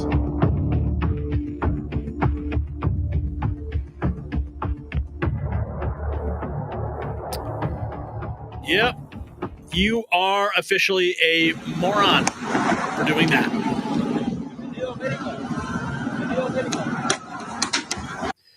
And we have this federal judge ordering the release of MS-13 terrorist Kilmer Abrego Garcia and blocks ICE from redetaining him. Separate judge heard a major update in the case of the Maryland man, Kilmer Abrego Garcia. He's the illegal migrant sent to the maximum security prison in El Salvador for a while and later returned to the U.S. to face human trafficking charges. He pleaded not guilty. Today, a federal judge in Tennessee ordered the release of Abrego Garcia from custody while he awaits trial. Now, a separate judge in Maryland ruling shortly after that immigration authorities, ICE, must allow him to return to Maryland, blocking the Trump administration from detaining him upon his release from criminal custody in Tennessee. So they can't pick him up. That same judge ruling ICE must also provide 72 hours notice before deporting him to another country. Joining me now is former acting DHS Deputy Secretary Ken Cuccinelli. Ken, shocked he's out? I am shocked he's out. I mean, this isn't just about the human trafficking charges where he was caught more or less dead to rights, but the full context of this guy's rap sheet isn't somebody you would let out easily. I mean, you're supposed to judge a flight risk. I can hardly think of a more likely flight risk. And yet this judge lets him walk. And of course, within minutes, the Maryland judge, Obama appointee, puts an immigration order in place to try to block ICE from doing their job. This is essentially using a criminal proceeding to block immigration enforcement, and there's nothing in the law that allows that. The federal government can do both of those things at the same time. I mean, they can criminally prosecute him and they can process him or remove him on an immigration basis at the same time. But these judges are trying to stand in the way of that. Right. Just keep in mind, he was originally sent to El Salvador where he belongs. He got here illegally, and he wasn't allowed to stay there because of fear of a rival gang, who, by the way, has since been scooped up in El Salvador, no longer a threat to that country. Now it's one of the safest in the region. And Kilmer Abrego Garcia is a despicable guy. I mean, domestic abuse. He's been accused of unlawful transportation of undocumented aliens. Remember the video that we saw in 2022 of a van full of people? He's got $1,400 worth of cash. Then we have two witnesses by the government saying he's part of a human smuggling operation. But that was well, now he is free to walk the nation. Dan Bongino also reporting on El Pidio Reina, subject who allegedly threw rocks at federal officers, We got him arrested at the U.S.-Mexico border. This we also have. The new Sunfresh is open for shoppers at the corner of Linwood and Prospect. The city invested millions in an 80,000 square foot building, ending the food desert in the neighborhood and contributing to the economic redevelopment of the area, Kansas City. And then we have this. So that was, this was the 14th of June, 2018.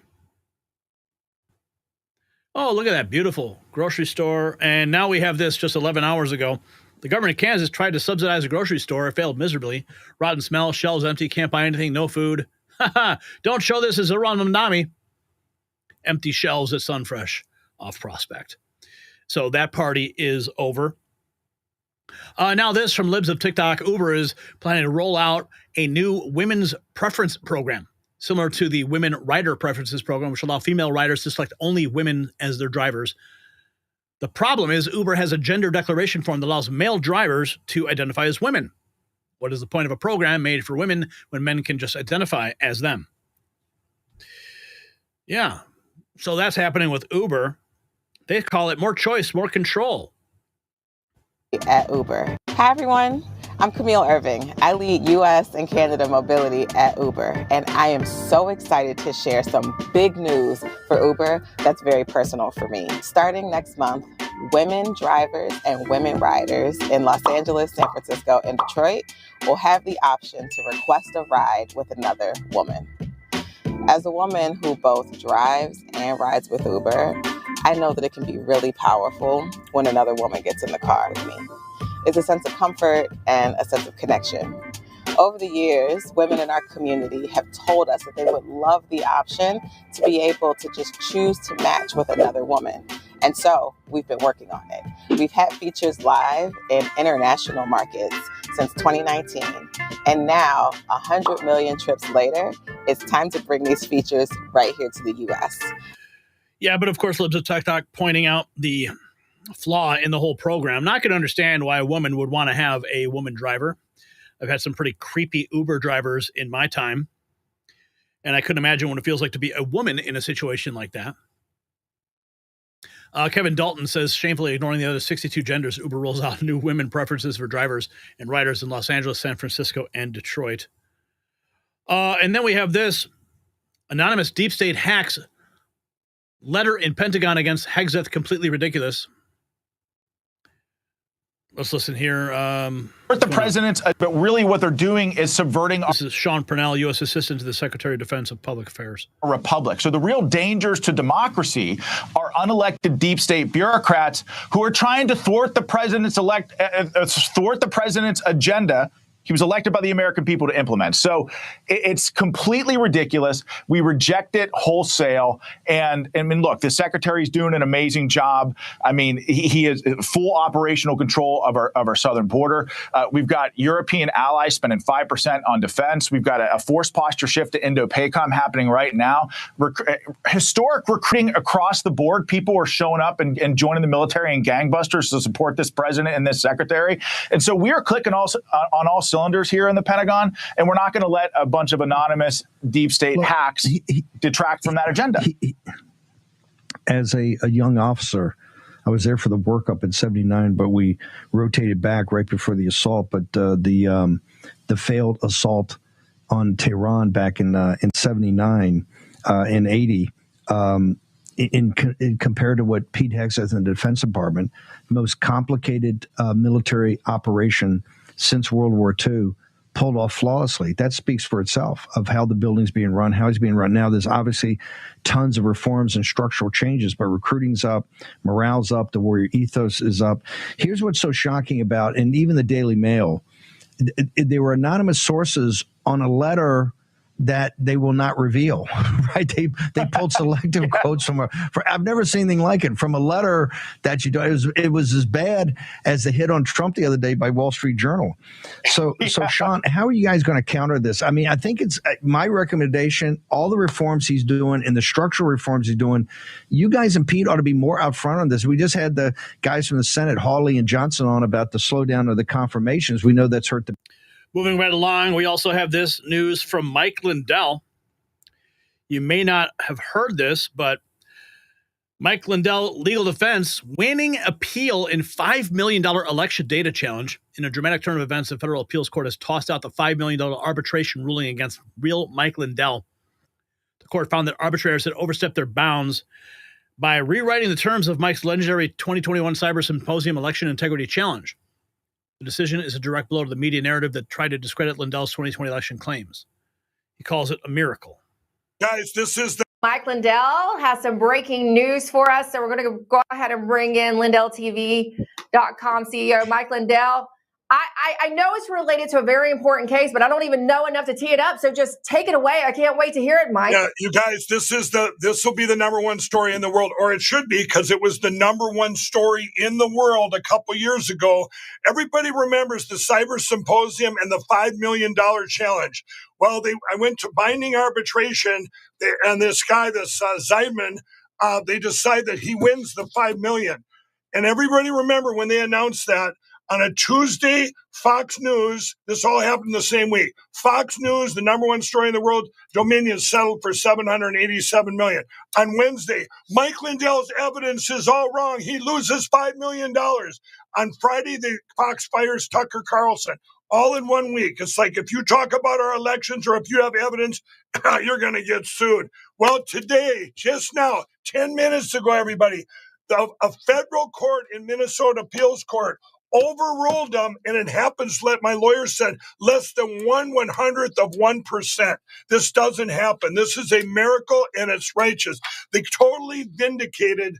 I sent you a text, Emerald. I don't know if you want to read that. That was just from the. I have that. Yeah, go ahead and read that. I have that from the opinion. The court. This is amazing news. First off, congratulations. In the opinion, the judge writes, or the court writes, quote, "We conclude that the panel effectively amended the unambiguous challenge contract when it used extrinsic evidence to require that the data provided was packet capture data, thereby violating established principles of Minnesota contract law and our arbitration precedents. Accordingly, we reversed the grant of Zeidman's motion to confirm because, quote, the arbiters exceeded their powers. This is according to 9 U.S. Code 10A4, if you're looking for, the legal basis there. I'm like, this is huge. I can't tell. I have heard so many times since I started working with you, when I talk about election fraud and how we continue to expose it, people say, well, but yeah, didn't Mike Lindell have to pay out $5 million for being wrong? Yep. They use that. That is, I think, most often used to try to knock your credibility, Mike. That was it. That's what they tried to do. Let's destroy Mike Lindell.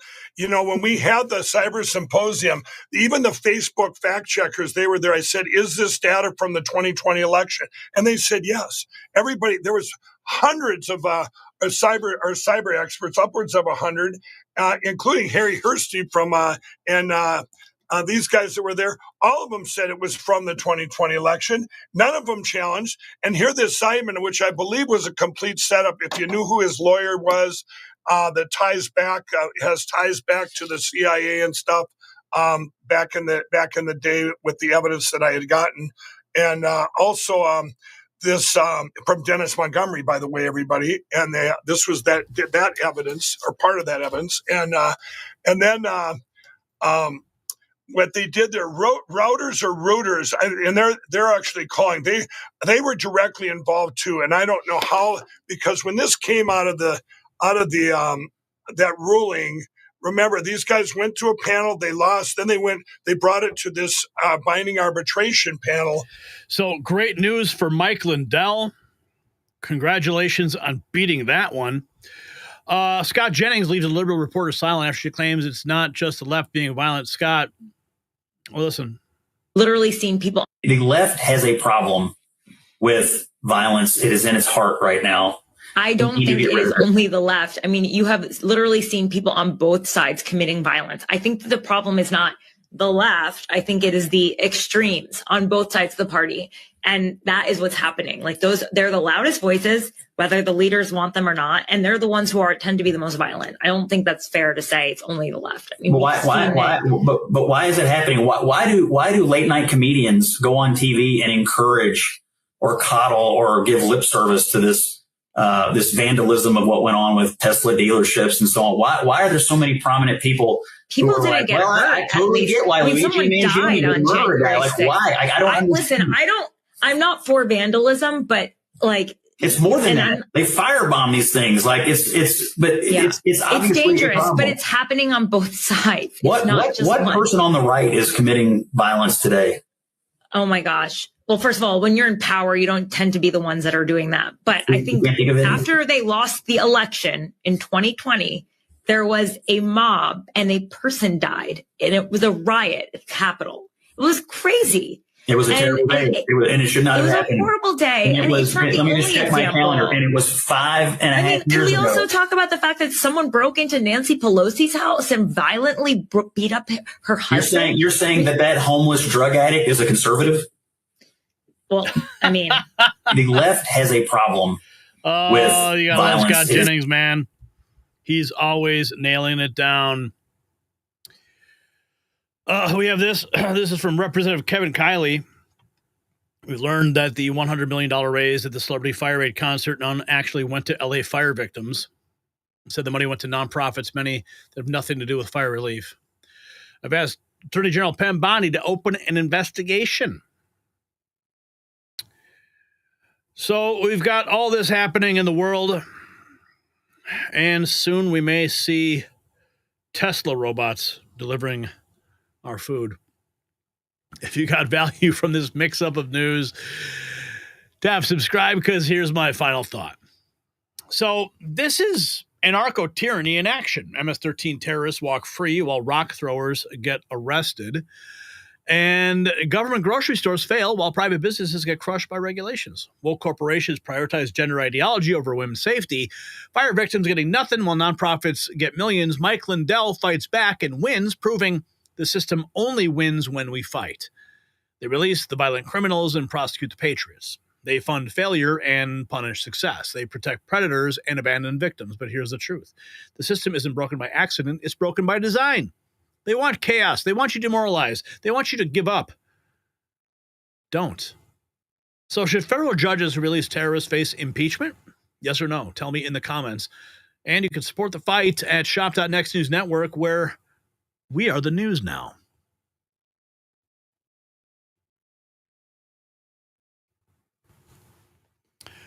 Okay, it is 9:43. Which means it's almost 11 o'clock Eastern time. And I know my post-production crew is scrambling right now. I have to get with them, so I do have to shut the show. But I do want to give a shout-out to Steve and Nobody. Hey, Gary, thanks for commenting on my video about Mark Dice being shadow banned. Mark needs a shout-out. He's a true patriot. Yes, Mark is. And Mark is the one who brought my attention to your video. So, yes. I love Mark. Been friends with him for a very, very long time. So what is our trivia answer? Oh, what? I got it wrong. And so did you guys. How dare you? War risk insurance. The program failed veterans after World War I, leaving thousands destitute, proving government promises often become government betrayals like today. So what a day, Patriots. We just witnessed history unfold in real time. Obama's treason isn't a theory anymore. It's a documented fact. Tulsi Gabbard stood at the podium with declassified proof that the former president orchestrated a coup against Donald Trump. And the media cannot spin this away. Former officials are now using the T word on national television. The walls are closing in, but they are fighting back. An Obama judge has blocked the Epstein files the same day Obama's crimes went public, and they are now protecting each other. They know that those transcripts don't just expose Epstein, they expose the entire blackmail operation that kept them in power. Same names, same players, same corruption. And over in France, Macron's having a complete meltdown, suing Candace Owens while his wife slaps him on camera. When world leaders attack podcasters in American courts, you know they're desperate. And discovery is going to be brutal. The truth is their kryptonite. And the system, not just broken, it's weaponized against us. MS-13 walks free while patriots get prosecuted. Tax dollars fund empty grocery stores while fire victims get nothing from celebrity charity concerts. Uber letting men identify as women to drive women. It's insanity by design. But here is what they didn't count on. Mike Lindell winning his appeal, Tulsi having the courage to declassify, Trump returning to power, and you, the people, waking up and fighting back. So to everyone who sent in super chats tonight, $54.99. Tom B., Craig, Steve, Curio, all you guys, you're the heartbeat of the show. Your energy, your passion, and your refusal to accept the lies, that is what keeps us going. So special shout out to all of our members in the chat, keeping the truth alive. And this is only the beginning. The deep state thought they could frame our presidents and steal our country and memory hold the evidence. Well, they were wrong, dead wrong. So text the show to everybody you know. Share it on every platform. The algorithm cannot stop person-to-person communication. Be the media. Be the resistance. And be the truth that they fear. And hey, if you want to wear your defiance proudly, hit up shop.nextnewsnetwork.com. Our alligator Alcatraz design flying off the shelves because sometimes you need to show the swamp creatures who's really in charge. Thank you for joining the Raw Feed today. Thank you for standing with us. And thank you for refusing to surrender to their lies. The revolution will not be televised, but it will be live streamed. And we will be here tomorrow, same time, same channel, with more explosive truth they don't want you to hear. This is Gary Franchi for the Next News Network's Raw Feed. Stay strong, stay free. We'll see you next time. And a big shout out to Brian behind the curtains and Todd helping pull this whole show together and making it what it is. Love you guys. Stay strong. We'll see you tomorrow.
And we